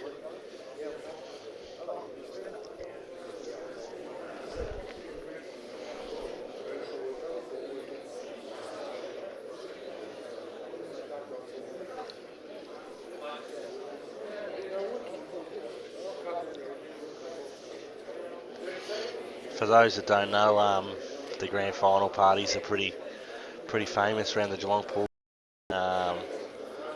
Obviously, every year different winner, but it's a pretty ordinary shot from me in there. Puts Rick well and truly in control of the frame, but yeah, just the grand final parties often ends up back in my shed, or I'm sure if Slate win tonight, it'll end up back at Slate, often kicking on 6, 7 in the morning. If you're not doing nothing, get on down, go out for a drink with the boys. Got to work in the morning myself, but Yeah, unfortunately, up at 10 to 5 in the morning for work, so won't be venturing back to the you Wood might be able residence. to party on with the boys and just go straight to work, Chris, maybe. Yeah, no, not when you drive for a living. That's the constabulary. Don't think that that's a good idea. Ooh. Just fractionally short there, Rick's come up. Spoke to you earlier, Pat, about the pace of the table. I'm just Yeah, questioning absolutely. it. A little bit slow. Yeah, Fantastic it table. is. It is slow. It is slow, definitely. I think, like I said, I think this week's as fast as it's been, but it's still not the fastest bed in the world. Nice shot from Rick there. Just develops his ball out while he's in control of the frame. Yeah, it's not the fastest bed, Chris. I think at the end of this year, this table might be on the move, might be being sold. Whether it's sold or raffled off or something like that. And then I believe in future for the Division 1 Grand Finals, they'll purchase the table and raffle it off on the night. Yep. That way, or that way they're sort of playing on a brand new table for the final series as well. So new initiative from the committee, obviously, and Which is a great idea also. It's some of the best pool in the state. It's definitely played in Geelong. Geelong and Ballarat have always produced some cracking battles over the years outside of Melbourne Metro. The regional levels, Geelong and Ballarat absolutely, yeah. have always dominated.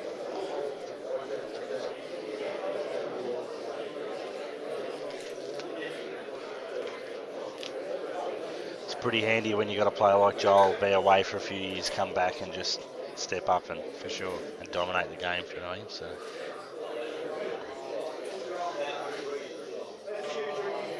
Bit stiff it went in actually. Looked Rick, like it was maybe going to sit for a brief moment. That would have been effectively checkmate, you would have thought. just but about, yeah. still in a dominant position. Anyone that doesn't know Rick might not know his name. His nickname. He's affectionately known to his friends as Stiffy. Can you please explain this one, Pat? Because I will explain it because it we sounds won't a let bit it funny, go into blue territory. but Stiffy comes from the fact that he believes he's the unluckiest man in the world. Frequently says it. Frequently. Did hear it every day when I lived with him, that how unlucky he was. But he's healthy, he's fit. Fit as you can be at that age, I suppose. But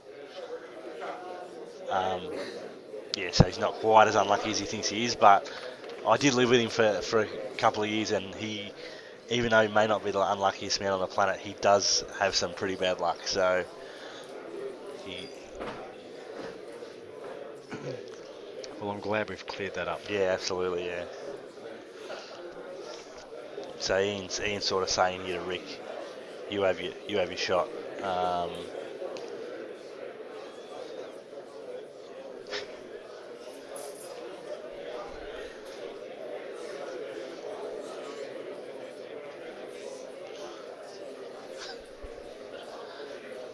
So yeah, obviously anyone that is watching, thanks for hanging around. Obviously we've had a couple of technical difficulties. Some people say it's the water in Geelong. I'm not really sure, but I don't know if the water had anything to do with the internet. But Dan did make reference to the fact that it was blood moon tonight. They might have stuffed up the internet wires. Dave just saying g'day. All smiles tonight, Dave. Must have won. Nah, Dave's good player, gun player. Rick's played a smart shot there, just potted Ian's ball.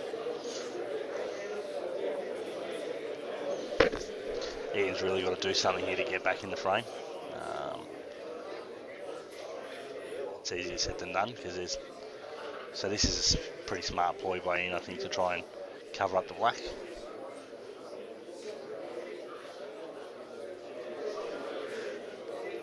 Yeah, you can see his mind ticking over as to how he's going to do that.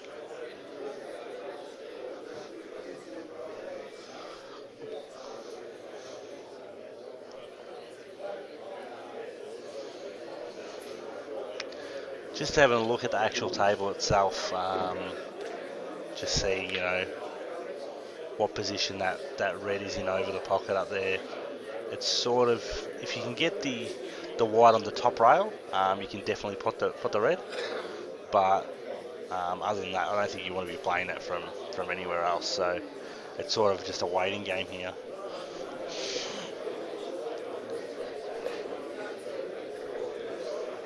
Yeah, he definitely won't be taking this game for granted, Rick. He's in a winning position, but we know the experience and tenacity of Sando. I've got a feeling here he might play the black, Chris, or even, okay, so he's playing this yellow to clear the black out. Smart shot from Rick there. I think if I was Ian though, I'd be quickly covering this pocket if I can, and then I might even just try and smash that.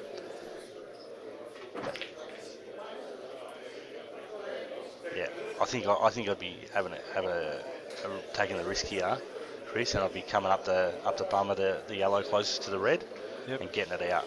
I reckon. I don't think he's going to do that, but Ooh.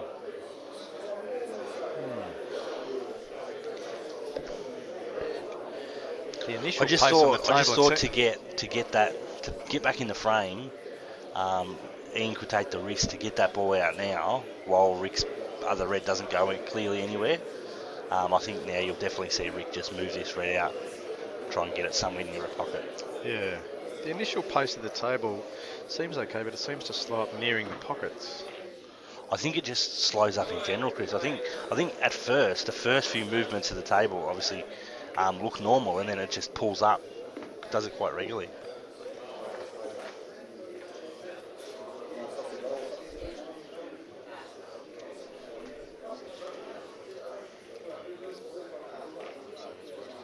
Well, hello. It looks like we are back in business, back live.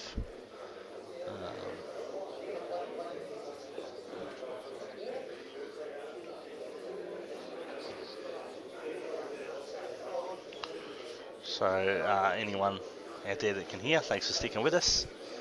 Might just chuck a post on Facebook just to say we're back in the ball game.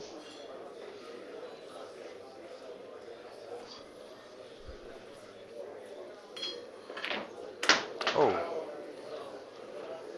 There's something you don't see very often, Patrick. Didn't Absolutely. seem to hit that with incredible pace. So obviously the yellow ball will be re-spotted. I tell you what, it's not the worst result in the world for Ian, because now he can get his balls out. With those two shots, If he can get those two balls out with those two shots, all of a sudden he's got a little bit of cover on the black and he's back in the game. Yeah, not rushing things, Ian, just... Doesn't seem to be happy with it though, Pat. Really disappointed with himself. Might even take the risk, screw out here, Chris, and give him two shots. The only thing is, if you do that, then the black, I think, goes. Yeah, it's a shocker of a result for Ian there, because the black goes clearly, and I'm pretty sure it's a foul snooker. It would have been a foul regardless. His finger seemed to touch the yellow ball as well. I think if he had avoided the foul snooker here, it would have been alright, but...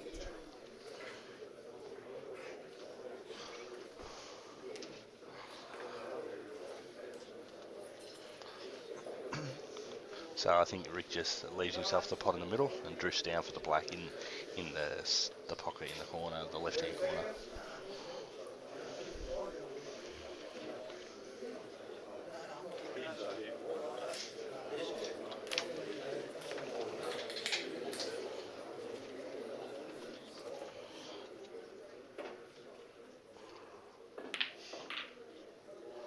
Yeah, that's a shot from Rick there. Now he just makes himself make the black. Forget about the fact that you got two shots, just make this black now.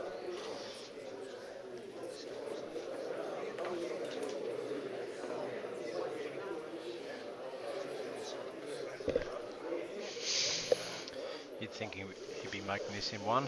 Absolutely, yeah.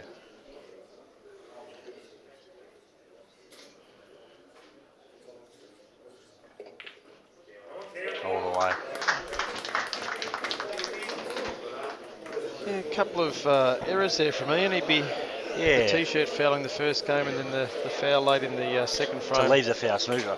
I really don't think he was too worried about the foul, obviously, because he potted the ball anyway. Correct, Potted with his the opponent's snooker, ball. yeah, as you said, It was more the fact that he left the foul snooker that was the big mistake. And you were saying just before that you thought potting the red was the go, giving Yeah, away the definitely, foul, but definitely. not the foul snooker. That Yeah, was you couldn't afford to give the foul snooker what because turned out to be his real downfall. absolutely. So all of a sudden we're going to the sixth game. So we've got for the Western Black, Adam Couchman, Who's also Ian Sanderson's son-in-law. son-in-law he is.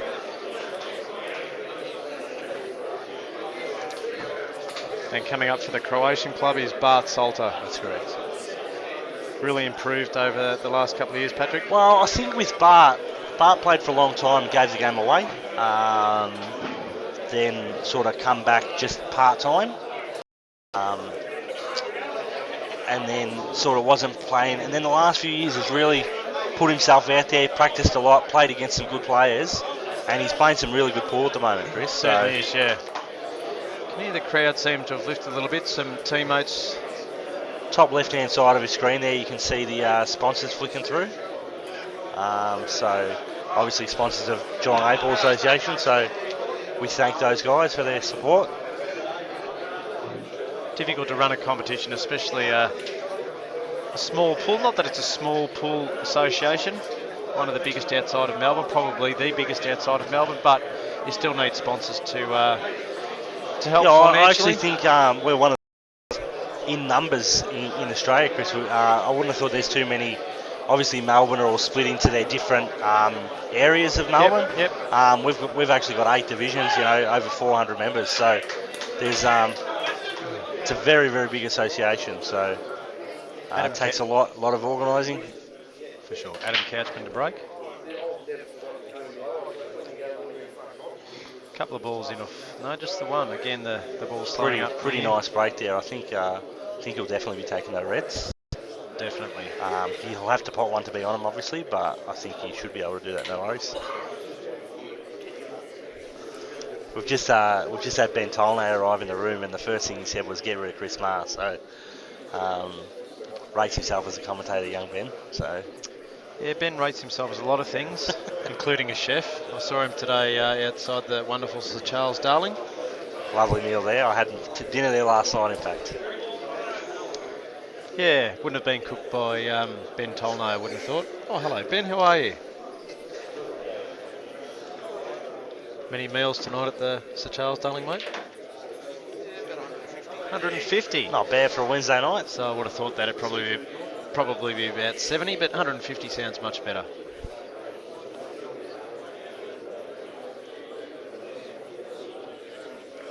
So obviously they're all important games, but this one now, if Adam wins, obviously the Western win the premiership, Croatian club win.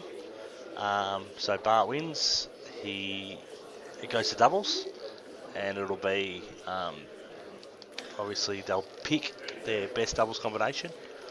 They did play doubles against each other 2 weeks ago, and it was Dave Krasick and Rick Coleman versus Joel Younger and Darren Nickley. So I wouldn't be surprised if it was a very similar situation if it gets to doubles this time. So, but there's a long way to go before that. Bart has to get on the board, and seems to be a lot of pressure here, obviously, on Bart, looking at taking the game into doubles. But Adam, the lesser experienced of the two, you may say. Where are you leaning towards for who may falter, Pat? I said before I think Bart will win, and while I think he will win, I think it's nearly the biggest toss of the coin game for the whole night, to be honest. Lovely shot from Bart.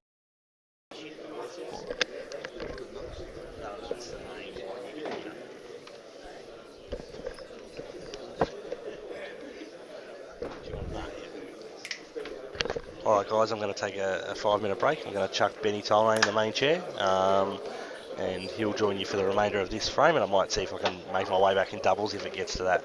So I'll pop him in.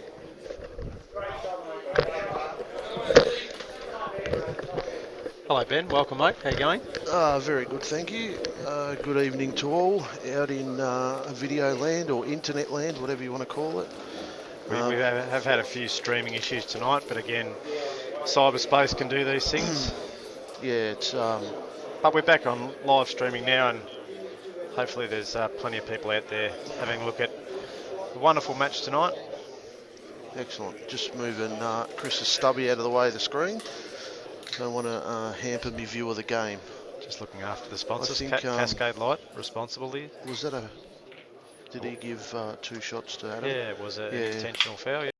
I thought he might try and cut that ball along. I reckon he could have actually kissed that other ball out at the same time, but I think maybe that ball, it's a bit hard to see on the TV whether that might go in behind that yellow. Oh no, he's going to give him 2 shots. Yeah. I'll tell you what, it's very risky. It's not like there's a lot of dead balls around. He's going to need a really, really good first shot, but if he can get on that ball that's closest to the red and put this ball in the rail either over that top pocket or near it, it's a big chance to go out from there because the other balls don't seem to have a lot of traffic in the road. What do you reckon, Chris? Yeah, it'll be interesting to see where he goes with this. This is... I think he'll try and go straight up the top. I'm not sure if he can get past. It looks a great hit. That's a great shot. Oh, and he's got on that ball too. That's a magnificent shot. Whether or not he can need to get enough now, because he can just pop it up near the pocket, then play the one into the middle, and then it should be ABC from there. Remembering he's still shooting too, so... Yeah, but also remembering there's a bit of pressure under the game, and definitely, for Bart's sure. been out of the game for a few years. Oh, well, maybe that yellow goes into the other side pocket. I don't know if that was the right choice of shot, but he potted the ball, so he's still got 2. He's got to do something with this ball next to the red. I don't think he's got enough room to play it in that gap between the 2 reds. But he just needs to bump it out, I think. He's going to do it now. He had the perfect opportunity, that last shot, to do it. But we're not sure of the angle. It is a bit easier. Yeah, well, it obviously doesn't go because he's over. That's not too bad because he'll go up the rail and he'll be on that. So whether or not he looks can... at moving the black? No, I think you just drop it in and take the white up near the centre pocket. And then play for the black in the same pocket as those 2. But we'll see what happens. Just got to be careful about the weight here, Benny. Yeah, no, he's going to be pretty right. Oh, that's perfect. Now he can just drop it in and play the black up the top. I wasn't sure if he was going to get that nice angle for the black, but he can just drop this in, and it's a long pot.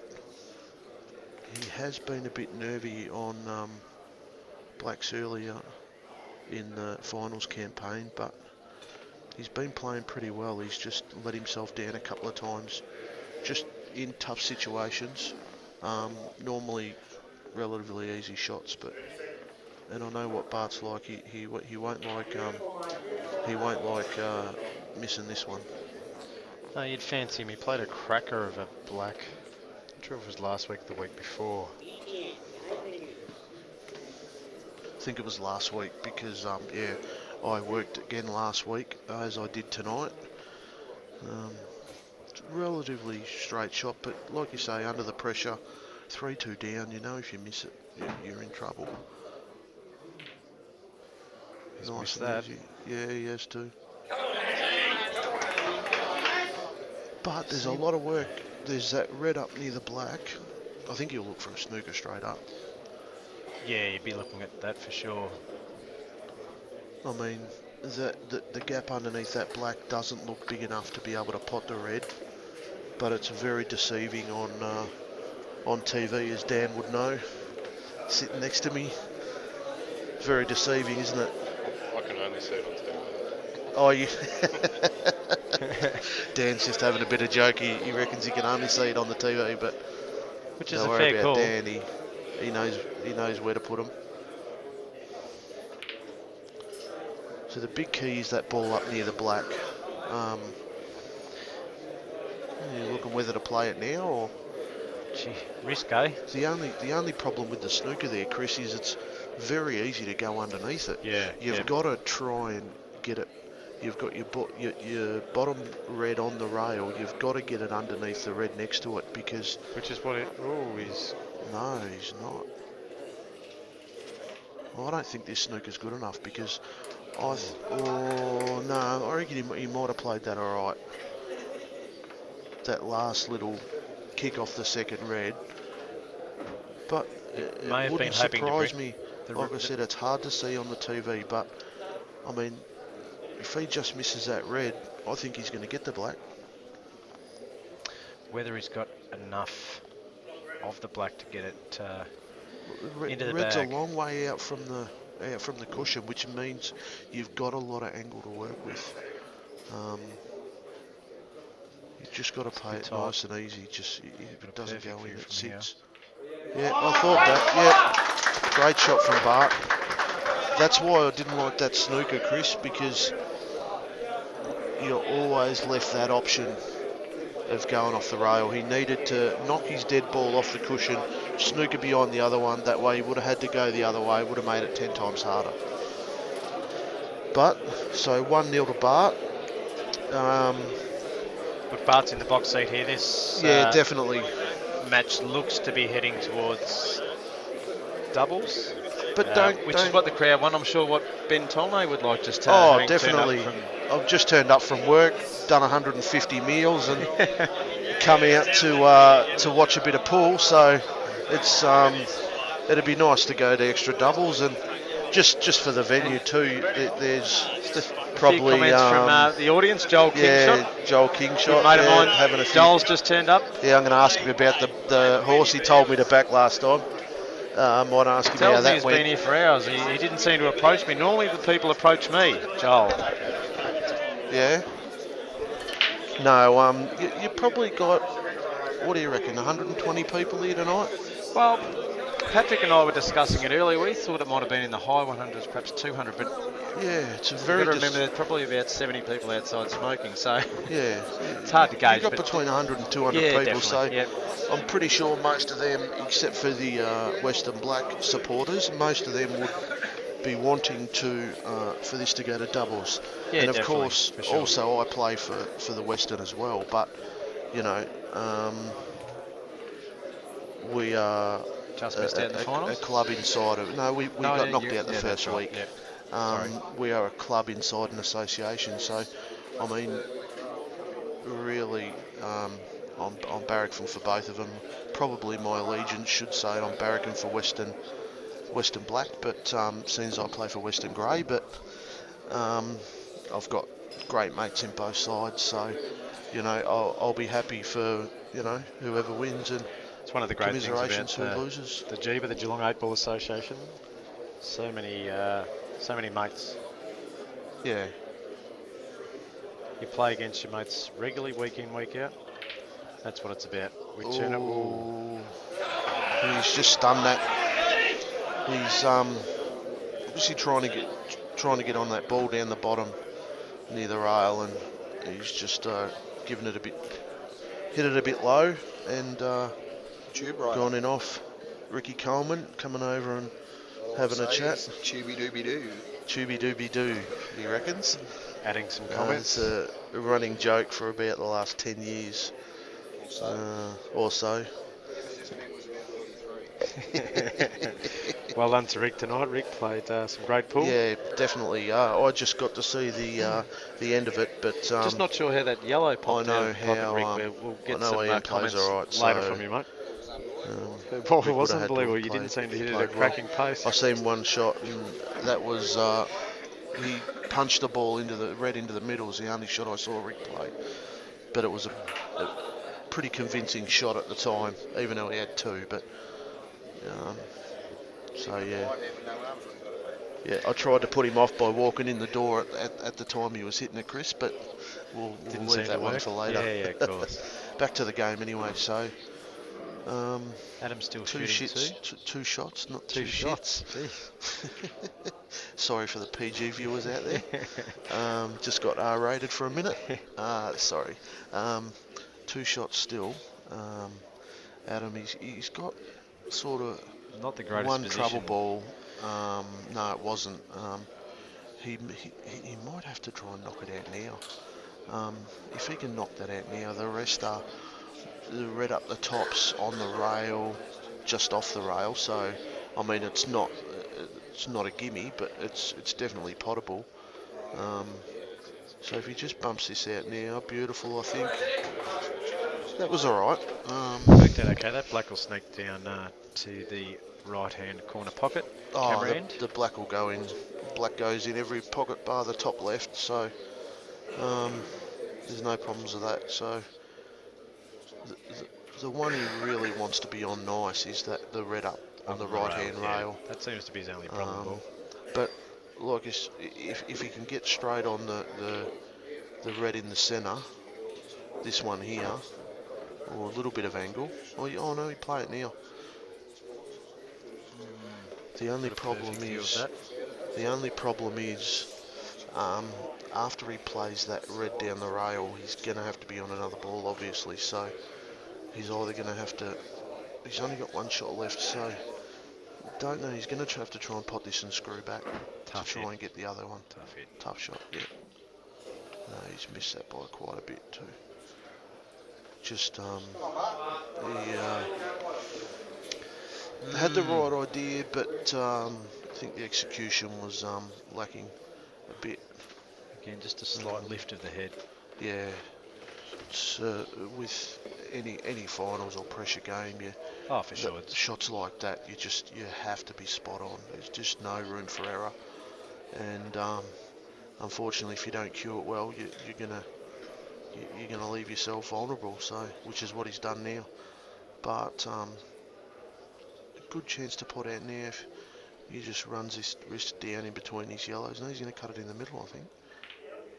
Yeah, he's gone in off again. That's poor white ball control. That I think the shot was to run it straight down the bottom. That again changes the whole complex of the game. Certainly does. You'd fancy Adam from here. I don't think you'll have any problem this time. He had a couple of suspect balls last time he was at the table, so 2 shots here. I don't think you'll have any problem. Just drop this one in the middle, play the one down the bottom, middle, and then black in the bottom left-hand corner in about 1 minute 48. 1 minute 48. Well, I don't think he can drop this one in. He might have to play the one down the bottom there next to the black. A little bit of greenery left in this. Still shooting 2, we've got to remember, but this is the key shot.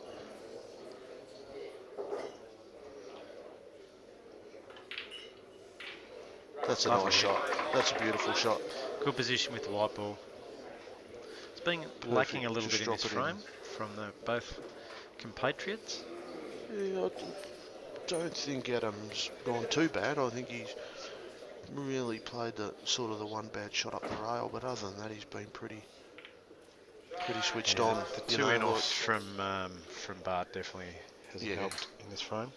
And by the look of it, it's going to be down to 1-1, and all of a sudden that slight lead that the Croatian club had in this match is gone, and Western Black are back to favourites. Barring a miracle happening here and something.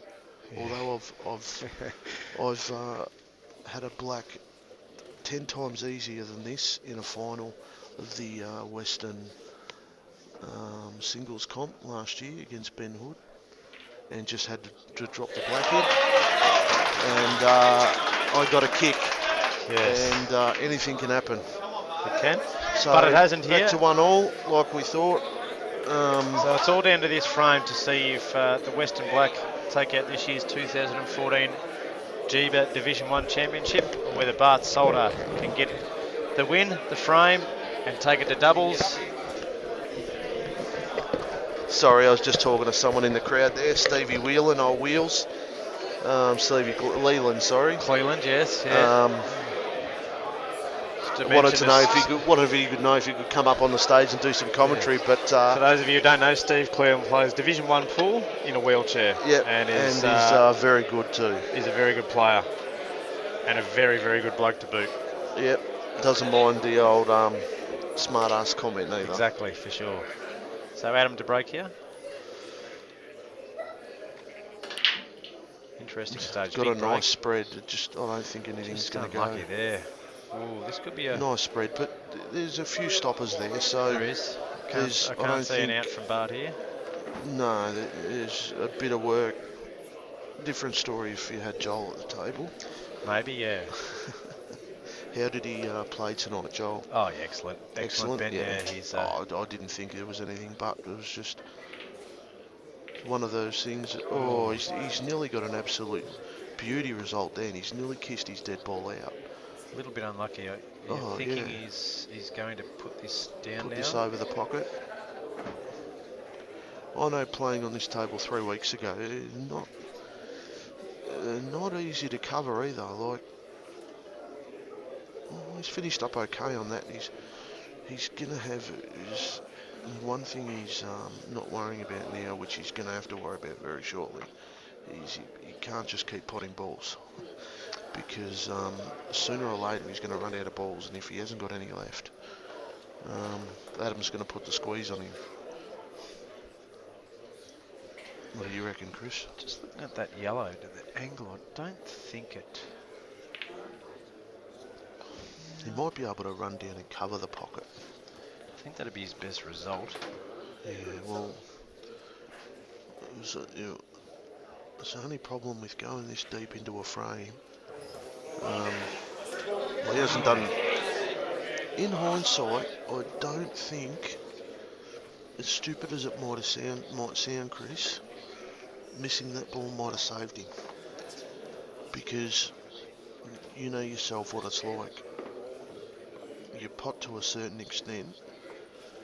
The less balls you have on the table, the more control the opposition's got. Of course. So, unless you've got a plan, it's that might have just kept him in the frame a little bit longer. It's still going to be tough.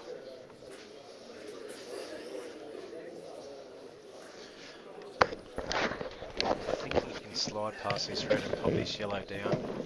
Seems to be his problem ball.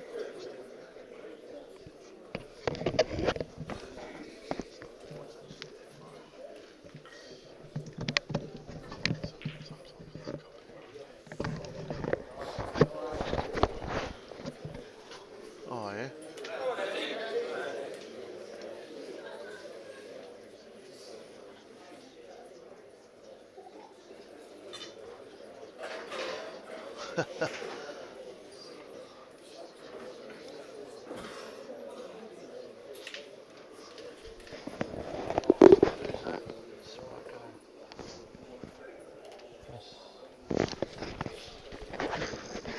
Alright, so sorry about that break, guys. We were just having a look at some stuff on the computer. Adam's got, I think ideally he wants to put this over the pocket, Chris. Yeah, for sure. The two yellow balls. I think he's left a fairly big gap too.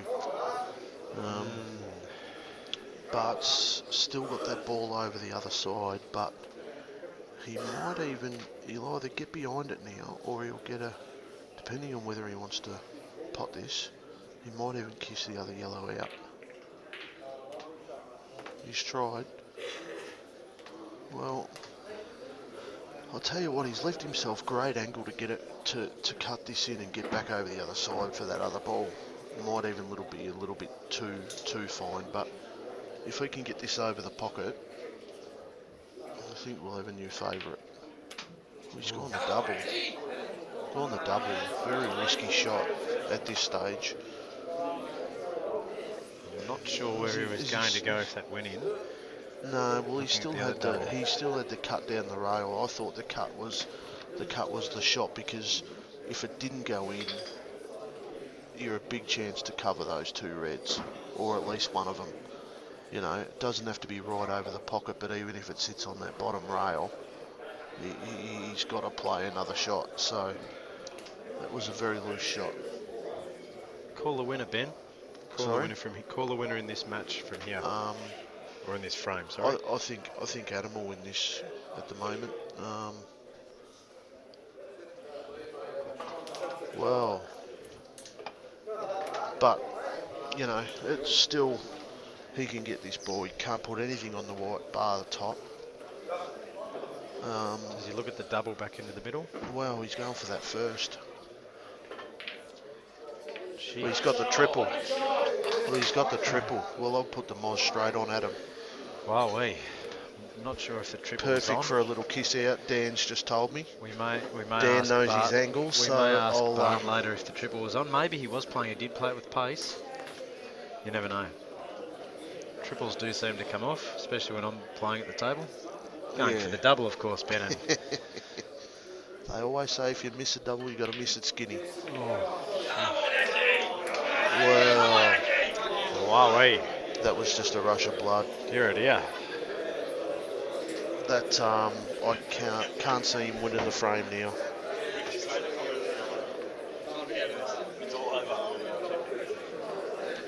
Yeah, Bart's just he jumped as he played the shot. He did everything you learn everything you learn as a pool player. He did the opposite. I would have thought he lifted his head, he jumped, he played it too hard. I think the occasion got to him. I would have thought you unfortunately, you just aim for the pot, you know, and then the pressure heaps back onto Adam. It was a natural kiss out. He tried to create a kiss where there was no need.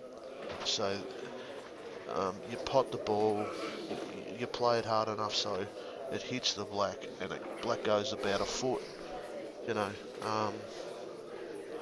But it's easy to sit here and say do this and do that, but out there it's a completely different story. It's not as easy as it looks. And I know from experience and finals in Geelong that it's always a bit tougher when you've got 200 people may watching. Have been looking for the pot in the middle here and run the red up, but he's going to run the red up. He's just going to run the red up. That's the safe shot. Play the percentage. Great shot. It's a good shot because you're leaving the red there as a spotter. What's Bart's thoughts here now? Ben? Bart's, well, he's going to play this and cover the pocket. He's going to try anyway.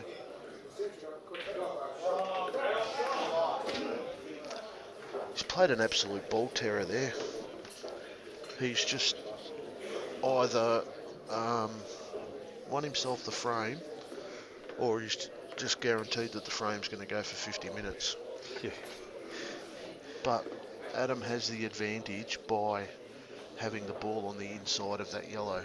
And what I mean by that is, as long as it's not going to pot the black, you've got the foul snooker. Whereas Bart doesn't have the foul snooker. I'm talking about once Adam's other two balls are gone. Yep. Because I think Bart's just going to pot Adam's ball up the top now, leave him on the right-hand side. Oh, he's still got one more shot. Sorry. I should have known he had two. This is what happens when you don't concentrate. They haven't even had a drink yet. This is I wouldn't be trying to get this perfect this time. I'd be just putting it right there. Perfect shot.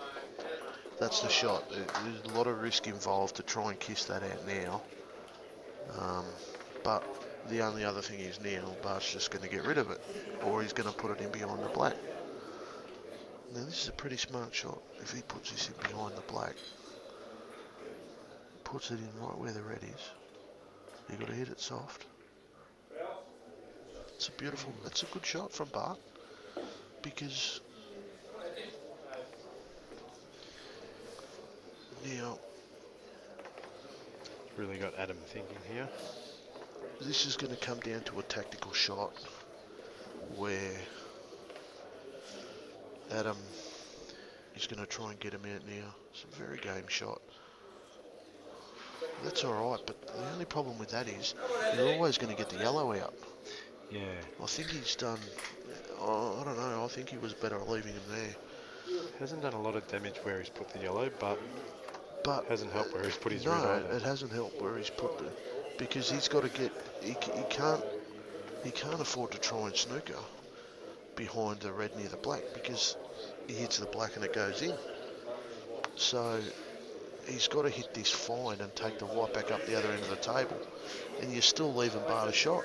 He's got a double. He's going to play this shot. This is a very game shot. He's played it well, but still 2 dead balls. So Bart's just going to probably just pot this ball over the pocket. I don't think he'll foul snooker him. He'll pot this ball over the pocket up the top there and says to Adam, let's see what you can do now.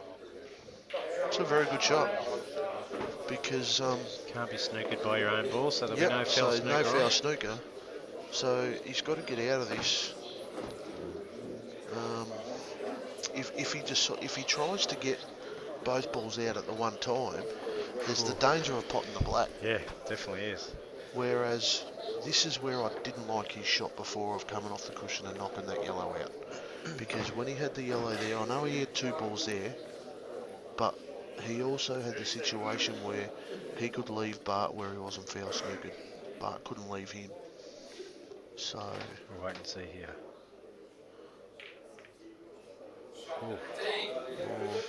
it's not a bad shot, but I think he's a bit stiff here. Very unlucky.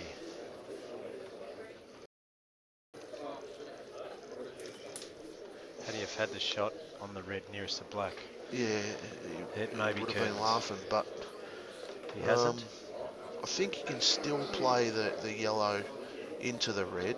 The red into the other red, but it makes it a tough shot. But where he's putting the whites, that's his advantage because that's all right. Oh, yeah, I think that's pretty good. Yeah, neither The of whole those reds advantage going of- out. Yeah, no, it's not as good as you think. I don't think it's still better than. Now Once again, Bart's just got a free hit here. There's He's Dan just- Lynch at his absolute best. Yeah, the white ball was good, but Bart's got a free shot here. I know it sounds funny, but you just bash this and that's gone. That's in. That's unbelievable. Wow, shot. That's why they pay football the big bucks. Wow. I'm not going to say I called that. Gee. Oh, there That's you go. game, and we've gone to doubles. Well, in the space of a shot like that, I think Cole Colenso thinks he's just won the flag. Pato, do you want to just remind Cole he's still got to play doubles? So we are now heading to doubles. The Croatian club has gone to 3. The Western Black is 3. There'll be Colin Colenso's had one too many casks of wine. Well played by Bart. It wasn't. It was gutsy. I'm trying to think of a word. It wasn't straight up and down. Jeez, He probably didn't made play the it look better like pool. that.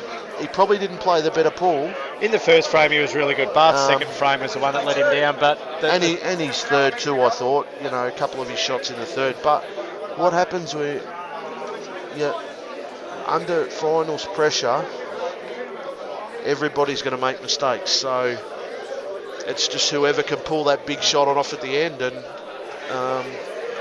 Bart did it. the great Velo Julik. I won't say what he's just sent me a text message, but yeah, that was different.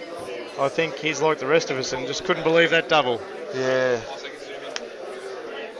But that'll keep It was him a off free for a hit, little while. though. It was a free hit.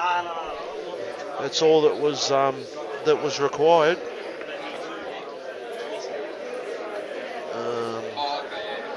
So we're going to have a little bit of a break now. So It'll probably be a 5 or 10 minute 5 break, or 10 guys, minute so break, and we'll get as back. I said, if you want to head off and grab yourself a nice warm cocoa or a Pims and lemonade, or JD and Coke. Oh, I don't know who Chris well. hangs around with, who drinks Pims and lemonade, but The great We're Velo gonna- Julikas once dabbled in the Pims and Lemonade.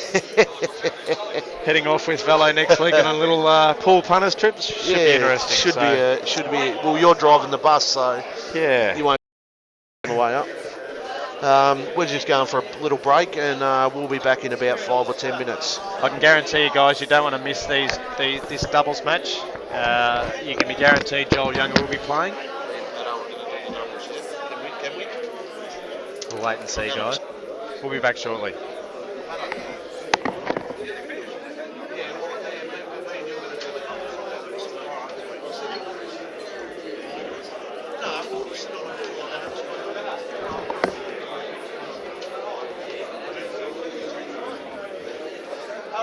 Yeah, mate. Yeah, no worries.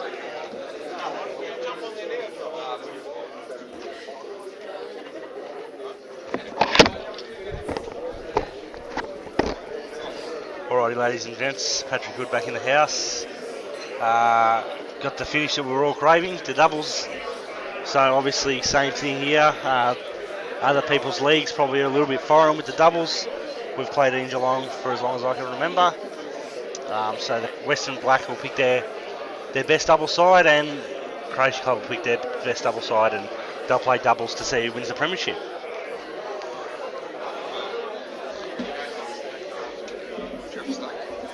Yeah. Best of three, yeah. Just one max.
I was thinking of like the auto bright, because you can offer that sometimes in the dark. Yeah. Like, you have to watch one.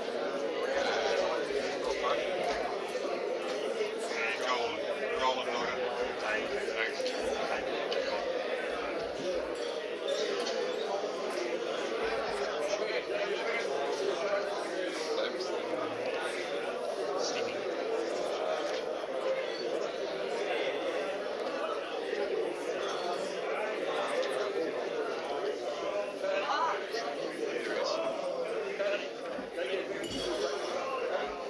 Ash.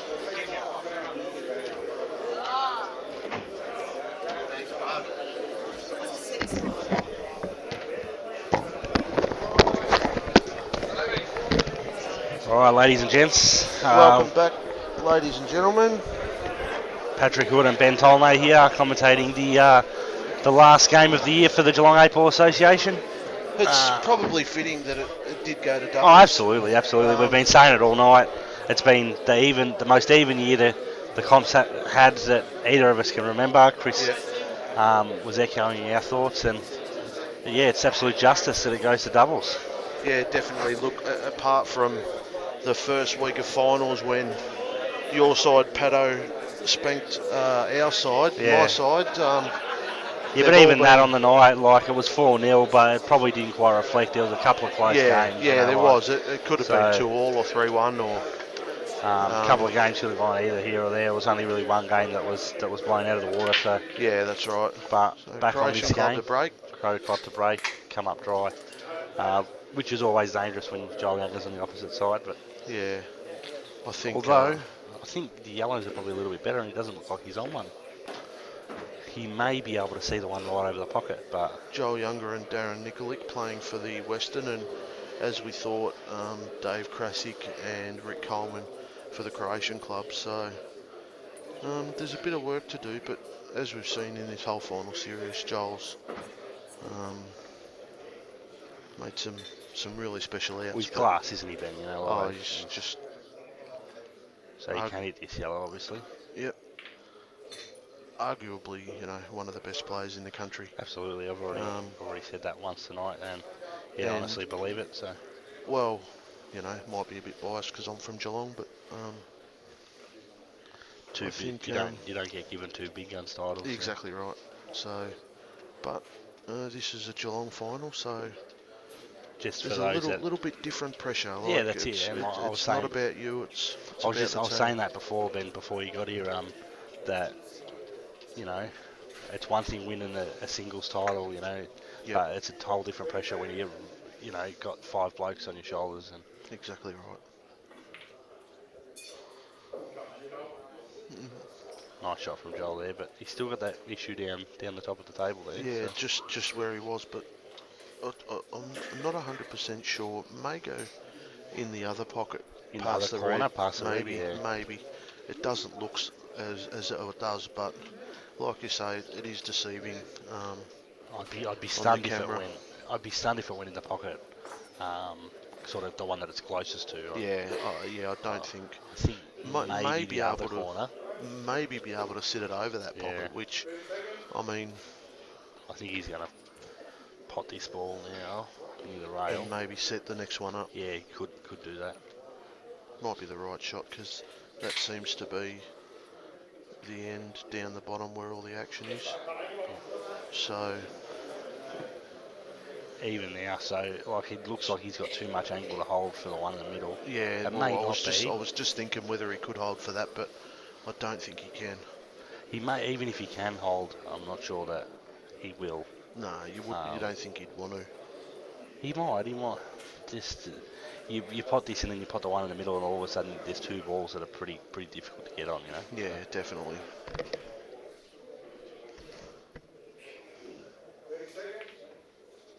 Yep, so he's definitely played to sit that. He's played a good shot. Played it very well too. Like I said, not the easiest tables in the world to put a ball over the pocket. And the thing is, by no means is that right over the pocket, but I think that they'll be potting this ball here and giving them 2 shots. Yeah.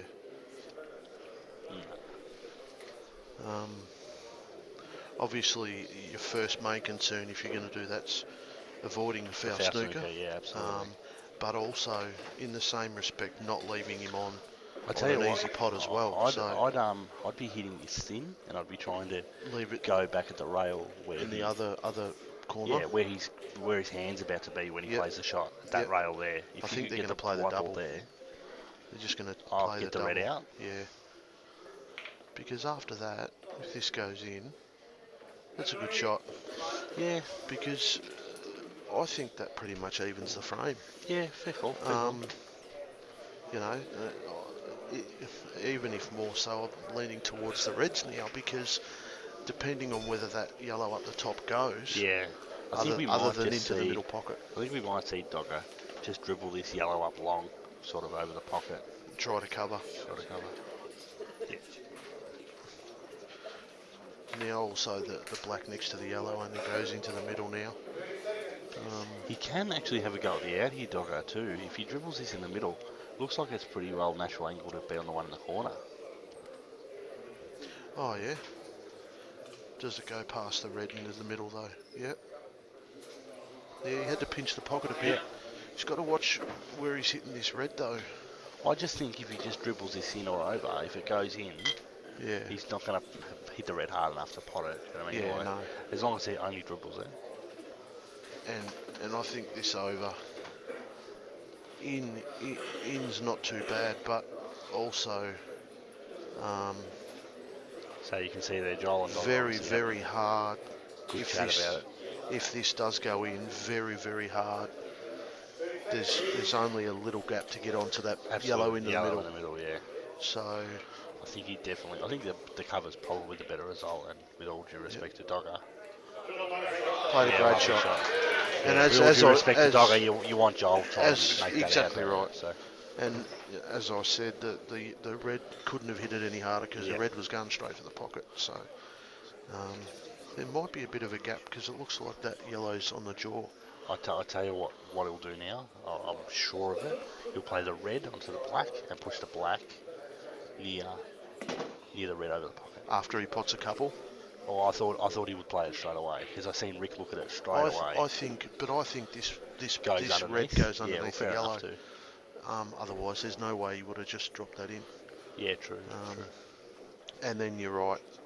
The only problem with that is maybe it takes the other red towards the. See, all of a sudden now Joel can have a crack. I just think if you do it I straight think away, he's given Joel perfect angle to get on that yellow. yeah, it looks like it into from the middle that too. camera angle, doesn't it? I just think if you do it straight away, you get the black over there. Yeah. You're straight in it. Doesn't matter what happens. And for the rest of the like you say, it doesn't even have to be right on that red.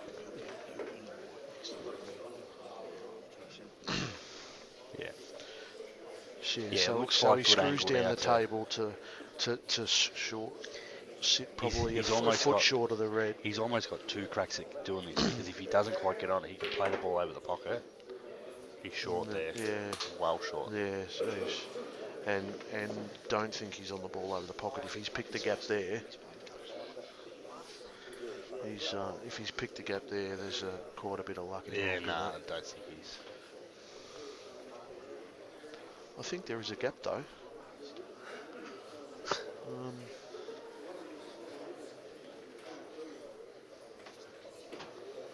Just having a look at. I don't really like much of what he's got here, but maybe dribble the red onto the yellow over the pocket and try not to pot it. Yeah, try to leave it right Try on to the leave yellow. it right on it.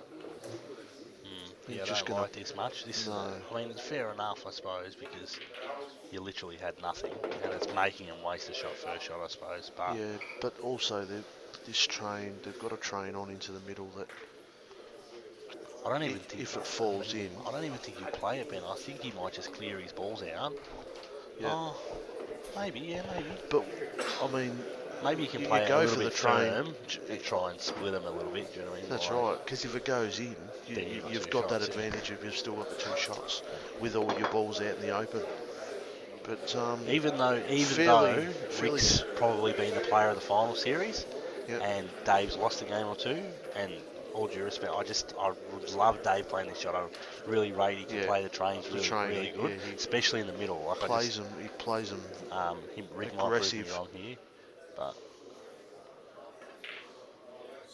or a bit stiff, Rick. Bit stiff. Yeah, Yeah, oh, he look hasn't where he's got a left shot. it too. I think he'll just run off this and leave Dogger the snooker. Put the wide up The only issue is you got to hit it really thin to avoid the in off off, in yeah. the middle. Yeah, I think because the white's so close to the red, I'm confident he can hit that thin. The thing is too, even if he leaves leaves them on half a shot over the pocket. It's no certainty, like. Yeah, they've still got to There's pot still the other plenty of ball. work. But just it was a big chance here. Yeah. Bit stiff and hit the inside jaw, you know. Seeing the result of that, and maybe your way was a better way.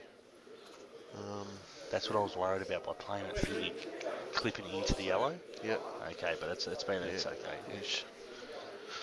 I mean, obviously, you'd think he's on the yellow in the pocket, but I think if he a can good hit shot the here, other Ben, red, is to hit the other yellow and try and leave it almost where the badge of the table is. I don't even think there's a badge on the table. no, Where the badge would be. Where basically that shine, just above the scoreboard. yeah, where the light shined on the table. If you can leave it right on that bottom rail there. Yeah, you're not leaving it much, are you?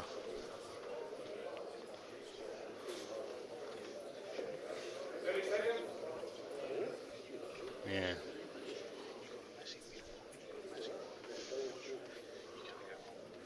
Yeah, Boris has just come up and just suggested maybe if he goes off the cushion here, he might not even have to go. He might be able to just screw across.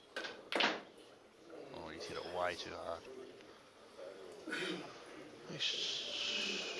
Chance he might be on that. I don't think so. Still might be a chance. But he's asked for total. He's so asked for total. It's not a total though. It's not. I can see from here that it's not.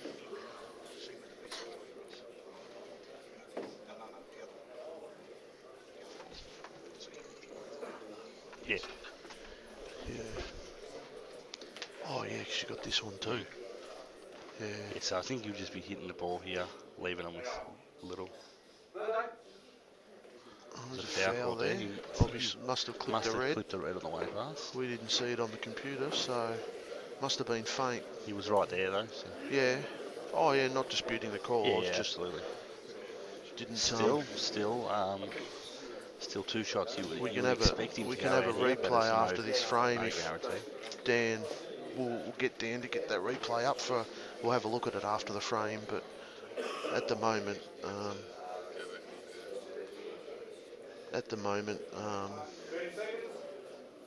Davey's just got a couple of things he's got to do right. And, I tell you what, that looks like a pretty good angle to even play the kiss now. yeah, I don't think he will. I think you'll play the one in the. I think he'll play this one, the one up the top first. Get the white almost in the same position. I think. Yeah. I think he'll. Yeah, so he's not. He can't play the kiss now. Yeah, but he's just going to hit his two shots. All he's got to do is pot this and go up the rail a foot, and he's going to have the bottom of the two yellows into the left-hand bottom corner. Yeah, bottom of the two reds. Bottom of the two reds, sorry, and just screw into the yellow. Yeah. And is there definitely a gap there? You think? Yeah, it looks like it. Yeah, it's like I said, it's deceiving, but. You want to be a little bit off the cushion here. I think he's looking at that now, Ben. He's got two shots, so we're just going to see what he's going to do here.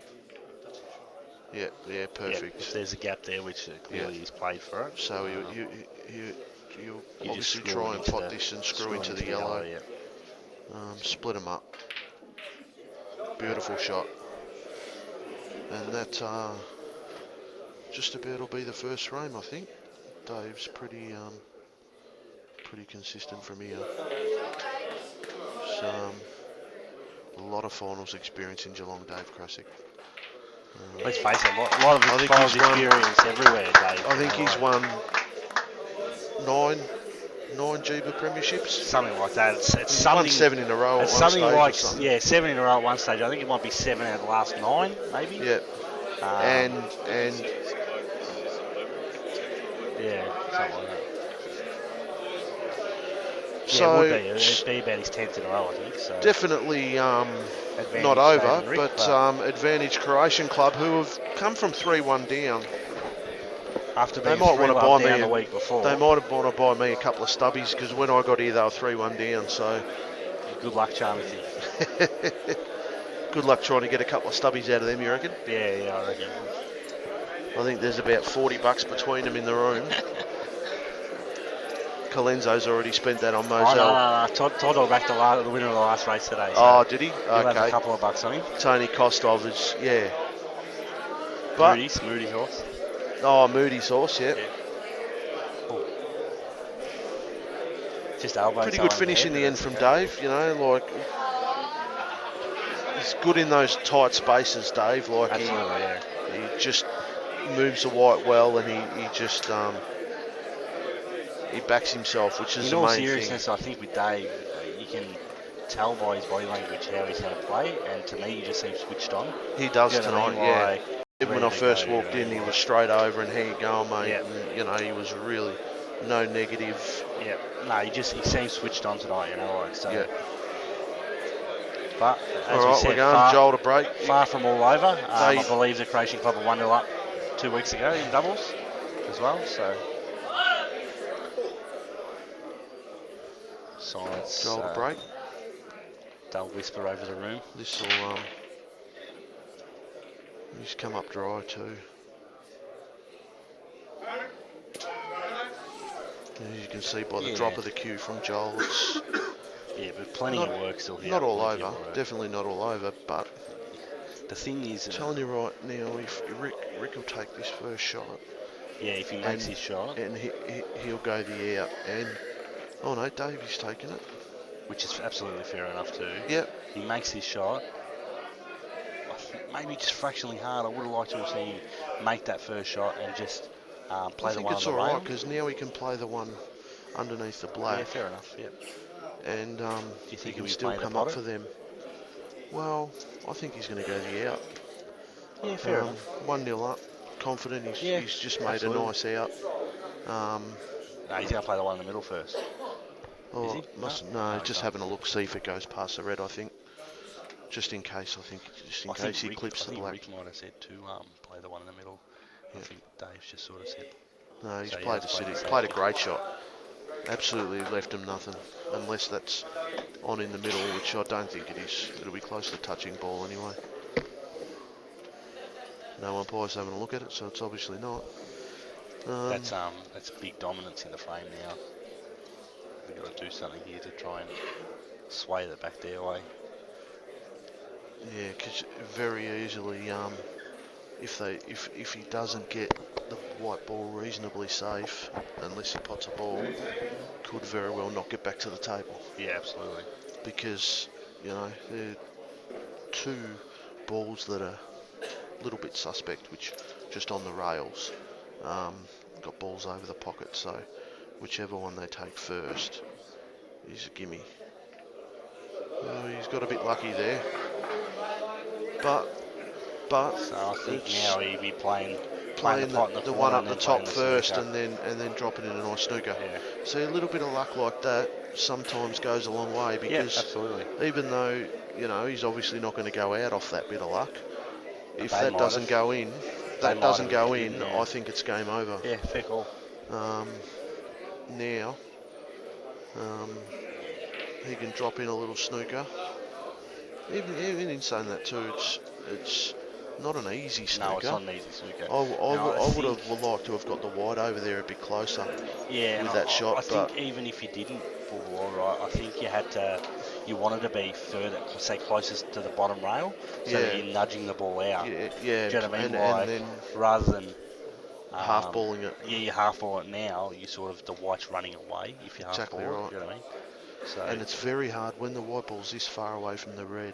It's very hard to get that, to judge that pace right. Absolutely. I would have liked to have been at least a foot closer. The reds aren't quite as close to each other. No. That's the He's shot. played a good Definitely, shot. He's played a very good shot there. He's played that well. So, but I think it's far from panic stations here, because if they go up and down and hit this ball, they're still favourite. I think control. Croatian club from here. All he's got to do here is not foul, I believe. Western, if he can hit a yellow, he'll go a long way to keeping that big advantage in the frame, because that yellow over the pockets. Tell you the only thing I don't think they want to do is if they go up and down and pot the ball over the pocket. Exactly right. right. The only thing they don't want to do.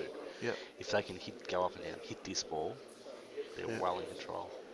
Although, I think they're trying to go for the one on the rail. If he does pot it, I think it's not the end of the world. No, but I think he'll still be able to. He's missed I don't think he's hit that. No, and it's a foul snooker too. Oh, So he'll be potting the ball out of pocket now Joel for Younger. sure. Yeah, and I think that's game over. That's unlucky. Yeah, and maybe the Reds are still, the two Reds up this end of the table closest to the camera are still a little bit of an issue, but I don't think Joel will have much trouble getting I on think them. what he might do is he might hit it thin and play for the gap and play for one of them in the middle. Yeah, You know what I mean? definitely. So play it thin, try and maybe even crash into the yellow on the rail. He's gone out. So he's just going to back himself to get down and get on it. Yeah, I thought he would have went the other way around the black, but Me too. the way he's looking at him is if he's not thinking of putting one of those reds behind those two yellows and then covering. So, no. He's got a nice easy cut into the middle, and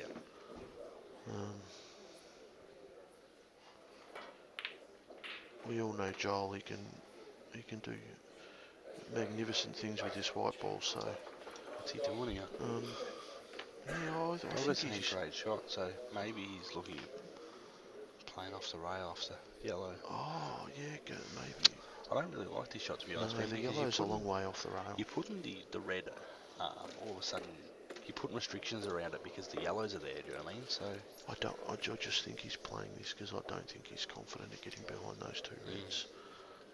Otherwise, there's no way in the world he'd play it. oh, there's a great angle from Dan. Great angle from Dan. It's a good shot. So the crowd have said great shot, but it's not the greatest result because the yellow still goes It's not a good shot at all. Well, when I say not a good shot, it's not as good as it first seemed, because he played it at that pace to kick the white and the yellows out. Yep. And by playing it that hard, he's compromised the covering of the pocket. Absolutely. He could have just played it dead weight and covered the pocket. I've still got the feeling, Ben, and like we've said before, we think Joel's one of the best players in Australia. I still get the feeling that he didn't see to go in between that gap very first shot and play the ball in the middle, because I'm sure that if he did see it, he would have played it. Yeah, I agree. That's a lovely shot from Joel too, but It's hasn't landed very wow. well. He's got to now drop this in at dead weight and take a massive pot on. So Yeah, unless he might have a little bit of angle to come off that bottom rail. Because if it throws into the yellow, it can throw into the yellow and then going off. You know what I mean? Yeah, like, but I'm saying, like, play it into and come off that rail. Like, don't really hit it with top. Just you play sort of it have to hit it with nice. top though, because No. right next to the rail. What I'm saying is don't play it with a lot of top. Yeah. Like, just I think he'll pot just it. dribble. Personally, I think. Yeah, and back himself to pot the next maybe one. you can play it. Oh, maybe the angle's not quite what I see. Yeah, I see what you mean. That's an absolute. He's played an absolute ball biter, and that's sort of what I was talking about as well. Exactly Ben was right. saying, it's see how it's thrown into the yellow there, but Yeah. it's thrown into it thin so that the white's gone off the cushion and run up. Which I have no doubt in my mind would have went through Joel's head too. Oh, absolutely, yeah. He's not dumb, Joel. He's too good a player to not know what that white ball was going to do. Yeah, absolutely. And so do you think just a little stun here and into the left-hand corner? Or do you think he'll run through for the middle? I think he's just going to play it for the other corner. Yeah. But I don't think he'll screw back. No. Yeah, just that little nip screw, nip stun. And there you've got depending on the angle, it's a bit hard to tell from here. I think it's just a drop in and back yourself to make the black. Maybe you can sort of get to the blue spot almost. Stun it sideways a little bit. Yeah. Yeah. You don't want to put too much bottom on it, because the last thing you want sitting behind that yellow. Yeah, absolutely. You want to take all that risk, even if you just roll it in and leave yourself a long black. You're better having that than getting right on it, but the yellow's in the road. Yep. Yeah, so just stunned it in. But just backed himself to make the pot. But we all know Joel's capabilities, and this should be relatively easy, but a lot of people. Stranger things have happened. It's going to go quiet. You'll be able to hear. He'll play this with drag.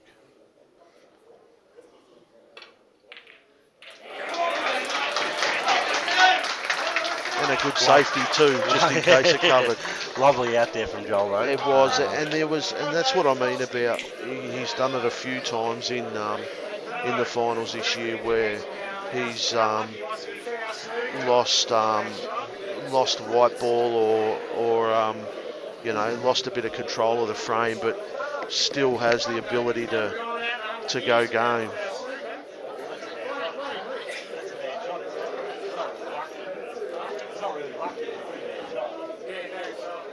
He needs the red. But no, the luck was the shot before when he jagged the ball.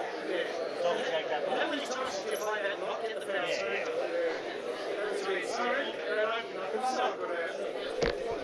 Yeah, so Colin Colenso with crowds, especially idiotic comments there, but it's okay. yeah, Colin Colenso with his 3 casks of wine. I think he's onto his 8th glass of passion pop for the evening. This will be the final frame of Geelong 8 ball for 2014. Let's hope it's a good one. Good luck to both of these It's people really fitting involved. that it's gone down to he's the final tried, frame. no, he's. Oh, Oh, you're kidding me. oh, that may have just been saved. I think. May have just I been think, saved by the fact that that red just dribbled in front of that yellow, but I don't think I've ever seen so many balls go near a pocket and not go in. not go in. I think Joel, is he going to take this middle one and try and get the kiss first, or will he pot the ball over the pocket and then play the middle I one? think you'll pot the one over the pocket, and then because I think you want the wide up a little bit. Yeah, I agree. To get the nice kiss. Yeah, he's looking at it now. He's looking at the angle so he wants. You want to get bring the it up kiss. the table a foot from, maybe a foot and a half from where the yellow is. Not on the rail, obviously, but We were before you joined us in the commentary box, Ben. We were actually explaining the origin of the nickname Stiffy, and I Stiffy. think he's lived up to being pretty stiff there because that was unlucky not to pot the ball there. That was it was very unlucky, and more than likely not going to get another visit to the table with the calibre of Joel in one frame. This shot here, doesn't it? You know, like, Look, and to be honest, there's not really much of a result that you need. All you just got to do is be on a ball next shot. all you've really got to do is hit the red full and have a little bit of pace about it. Oh, he's missed the red. Missed the red completely. Wow, and that left changes the himself. game straight away.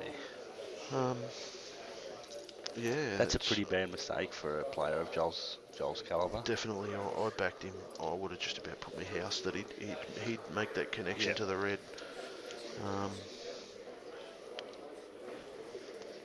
I think in the end maybe he came down a little bit too far. Possibly. Yeah. If it was a little bit further up, in hindsight, you don't realise that at the time, but he had to put a bit of bottom on it to try and swing the white ball around, and he just hasn't. I think too though, like, you've got a lot of the pocket to play for, and I just think he maybe played for the wrong part of the pocket. You know, like, Yeah, definitely. if he had have cut that into the thicker part of the pocket. Yeah, he's played a good coverage shot. Played a good coverage shot, but all of a sudden they're back in the game though. Like, the Croatian club to get. From that dry break. I think You I'll wouldn't tell have you thought what, they were gonna I'm get to the sure they table. will do here. I'm sure he's going to put the black up on that red there. Yeah. I think with Dogger to play next. With Dogger to play next, and if he thinks Joel of that, and Dogger maybe he won't. play very well together, but there is. No, they haven't had a even. Yeah, I'm surprised because I thought Dave would have. Maybe I He's think played he the don't cover think he there, needs to. and he's got a bit stiff to pot it. But Yeah. all of a sudden now is he out on though? Yeah, you've Just still thinking- got that red that you Joel do, yeah, tried to go obviously into, you but got that. I don't know. He's a bit stiff that he didn't land on one of these bottom reds Now he's to looking at put maybe over that pocket. potting this yellow.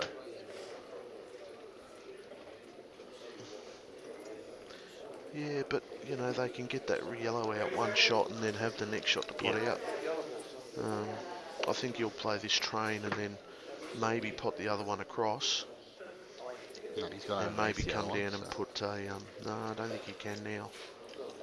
He might still be able to. Maybe put one of those 2 reds over the pocket. Yeah, I think that's what he's looking at. Like, Obviously, the red closer to the black dot would probably the one he'd be. The other one doesn't look like it goes past, but Yeah. So that's what he's looking at, but unfortunately for them, um, is that he's going to be leaving that ball up. I don't know. He's going to pot this ball first. Yeah, fair enough. yeah, I think you had to just in case, because there's no point leaving one ball in the middle Absolutely. of the rail. In the middle of the back rail. Yeah, well weighted shot, that one. That's a beautiful shot. I think you can. Oh, maybe not enough angle. I think if you had to come another 3 inches. I'll tell you what, I reckon he's nearly on to pot that ball and run through and get the kiss. Because his first thing that he said when he looked at the table was, "Do you want me to have a go at it?" So. What, that? Yeah, you reckon he's got the angle? To pot the ball and run through and get the kiss out. The only problem is you've got to land on a ball.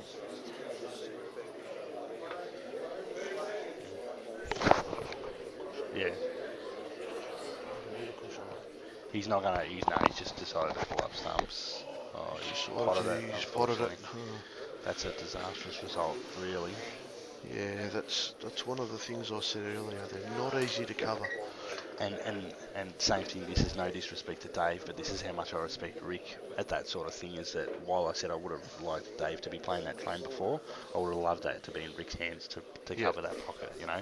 They didn't call him really well. They didn't call him Rick Blocker Pocket for no reason, you know what I mean? So I told him I managed to throw that one in there tonight during the commentary somehow, so I managed to slot it in, no worries. You'll get a pineapple coming your way.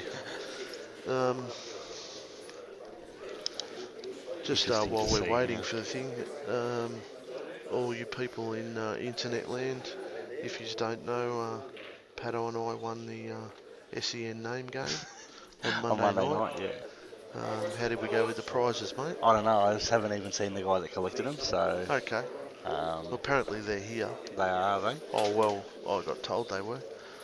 So just on this one, I think with Dogger's shot here, I can't see too much wrong. He just, that ball that's up the other end of the table now, just dribble that over the pocket. I think. Yeah, I think he wants to play this ball here and put it over the pocket. Play a snooker, sort of. No, well, more put it over the pocket where the other two balls are. Yeah. I think Joel wants him to play this one because if you play this at a nice enough weight, you're not leaving them very much. Even now, like Rick's got this shot now where he's got to sort of cover the pocket, I think, and it'll be a massive shot if he can get it right over. And even if he does, it's still not beyond Joel to pot out from there. Do you know? Yeah, exactly right. It's not that hard a kiss. But he can put the pressure right on here. I don't even think you need that right over the pocket. I think if you just miss them, you'll get that jaw. It doesn't have to be right over. I think as long as it's near enough to within an inch of the pocket. Definitely silence. Yeah, that's what I thought. Like, So I think we'll see Joel have a go here. I reckon we might see him pot the ball in the middle, screw back out a little bit, and leave himself the angle to make the extraction, because he's going to have that ball up the top of the table as backup no matter what. Do you know what I mean? And I think that's what Joel's saying now. Yeah, you've got it exactly right. I've just watched the way he was saying to Dogger, and this is like no disrespect to Jogger, but I think he should be leaving Joel just to do whatever he wants. Yeah. And I think he's just made that decision himself. Dogger, so he's just gone and sat down. Yeah. He said, Joel, you do it. You do the business. Exactly right. Yeah, and it's pretty well perfect, I think. Yeah, you just play this with a little bit of bottom right-hand side. Yeah, top call, right-hand side. I was trying to calculate in my head which way, whether it was left or right. It's hard. I know it's hard on the screen, Pato, but if you had it done past year 8 at school, you would have worked it out. Had it done past year 8?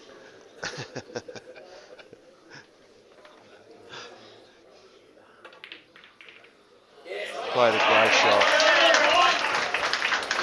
That's the shot that was always on the cards. Exactly And right. don't get me wrong, it's I think it's got a miracle kiss, but it was never ever gonna. It He was always never gonna ever be not some gonna have a sort go of at that. result. Comes out. I'm a little bit surprised he played that like that. I thought he might have left himself the angle to naturally come up. Now he's sort of got to screw back. I don't know, it's probably not too much of an issue, but Yeah. I just thought if he had just dropped that one in. Okay, so he sort of used the rail. Still just don't get me wrong, I think he'll go out, but he's all of a sudden now got to settle for a little bit less of a perfect shot on the black. But yeah. Although it may not, he may still be able to punch this in. oh yes, he can. Yeah. So deceiving angle the again. Deceiving on the angle. camera. We thought it was on the rail. Bit more on the rail, but. And congratulations to the Western. And bad luck to the Croatian club. Well fought out game. Well fought out game. The match was exciting. There was good pool played, and flipped on a knife edge quite a few times. You know, did. like it could have easily. And at no stage, apart from when Joel went into that tough yellow, did you 100% think they had it won? Exactly, yeah, absolutely. Or the Croatian club. Yep, so yep. I definitely thought when Rick come up drawing that last frame, I thought Joel was the certainty to go out. When he didn't make that kiss, I thought, hang on, it's back into 50-50 territory, you know. And like you think, like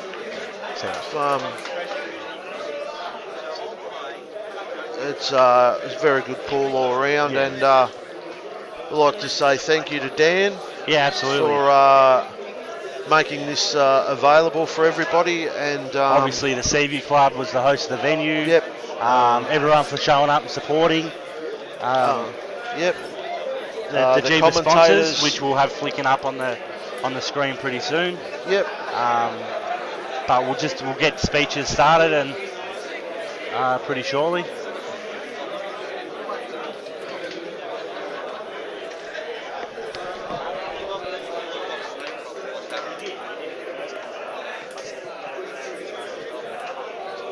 All right, guys. I think that'll do it for the commentary now. Pato, been a good year. Absolutely, and, mate. A few differences to the sides next year, possibly, and we'll see you next year. Yeah, we'll definitely see you next year. But we might end up having some sort of player interview afterwards. But Patrick Hood playing at the Western next year. Possibly.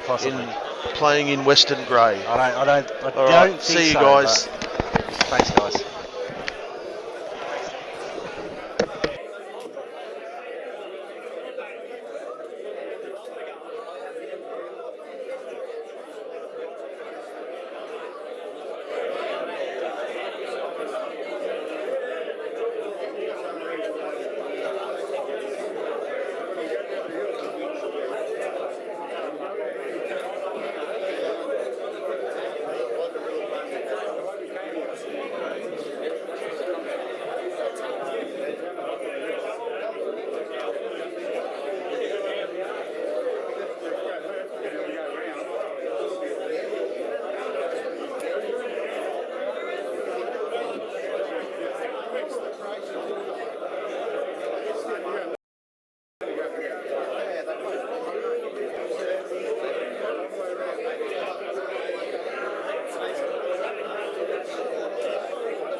say a few words.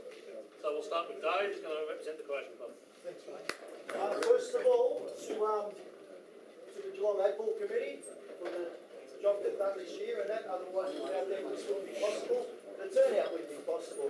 Also to the Seaview Club for the venue, beautiful venue. To the umpires, to the supporters of the game, big crowd, beautiful crowd. It was played in great spirit. So I'm going to walk away from here thinking it was played in great spirit. We're mates. There has to be a winner, there has to be a loser. To the slate, you've been the best side all year, you've been up on top. You're a formidable team, Western I should say, you're a formidable team. We know, each and every one of us, when we miss a shot, we might not get back to the table. So we've got to play well to beat you guys. We had our chances tonight, didn't take them, used it. Congratulations, you're a great bunch of blokes. I hope you have a great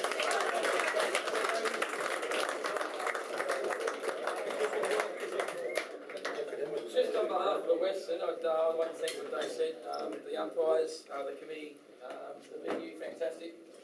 We'd like to thank all the supporters for coming, not only ours but also the rest of it, because it was a great crowd, as they said. It was the most even year in Division 1, I think, ever this year. Fantastic. There were 2 games to go, 5 sides to make the finals, and it was come down to the last frame of the night tonight. Short after. It was done, yeah. I'd also like to put a special thank you to our sponsors as well, Foot Transport, Slate, obviously. Joel starts off a few years ago up there, and ever since we've gone to Slate, we've just got stronger and stronger. 9 teams, 2 premierships, I think. 10 teams, sorry. So I'll start again, 10 teams. Anthony Burke for doing a fantastic job, running the club.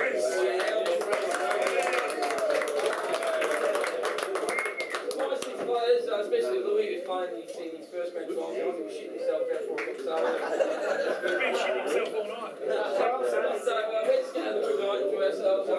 Obviously, the boys keep the Rayburn legacy going on. He started the club years ago, and every time we did Division 1, it's a bit special for us, the main one. So we can just keep on winning as many sides up here as we can. We're looking forward to come back again next year.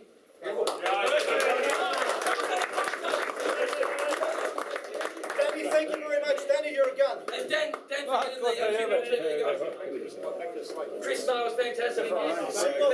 See you on Foxtel next year, bro. Foxtel,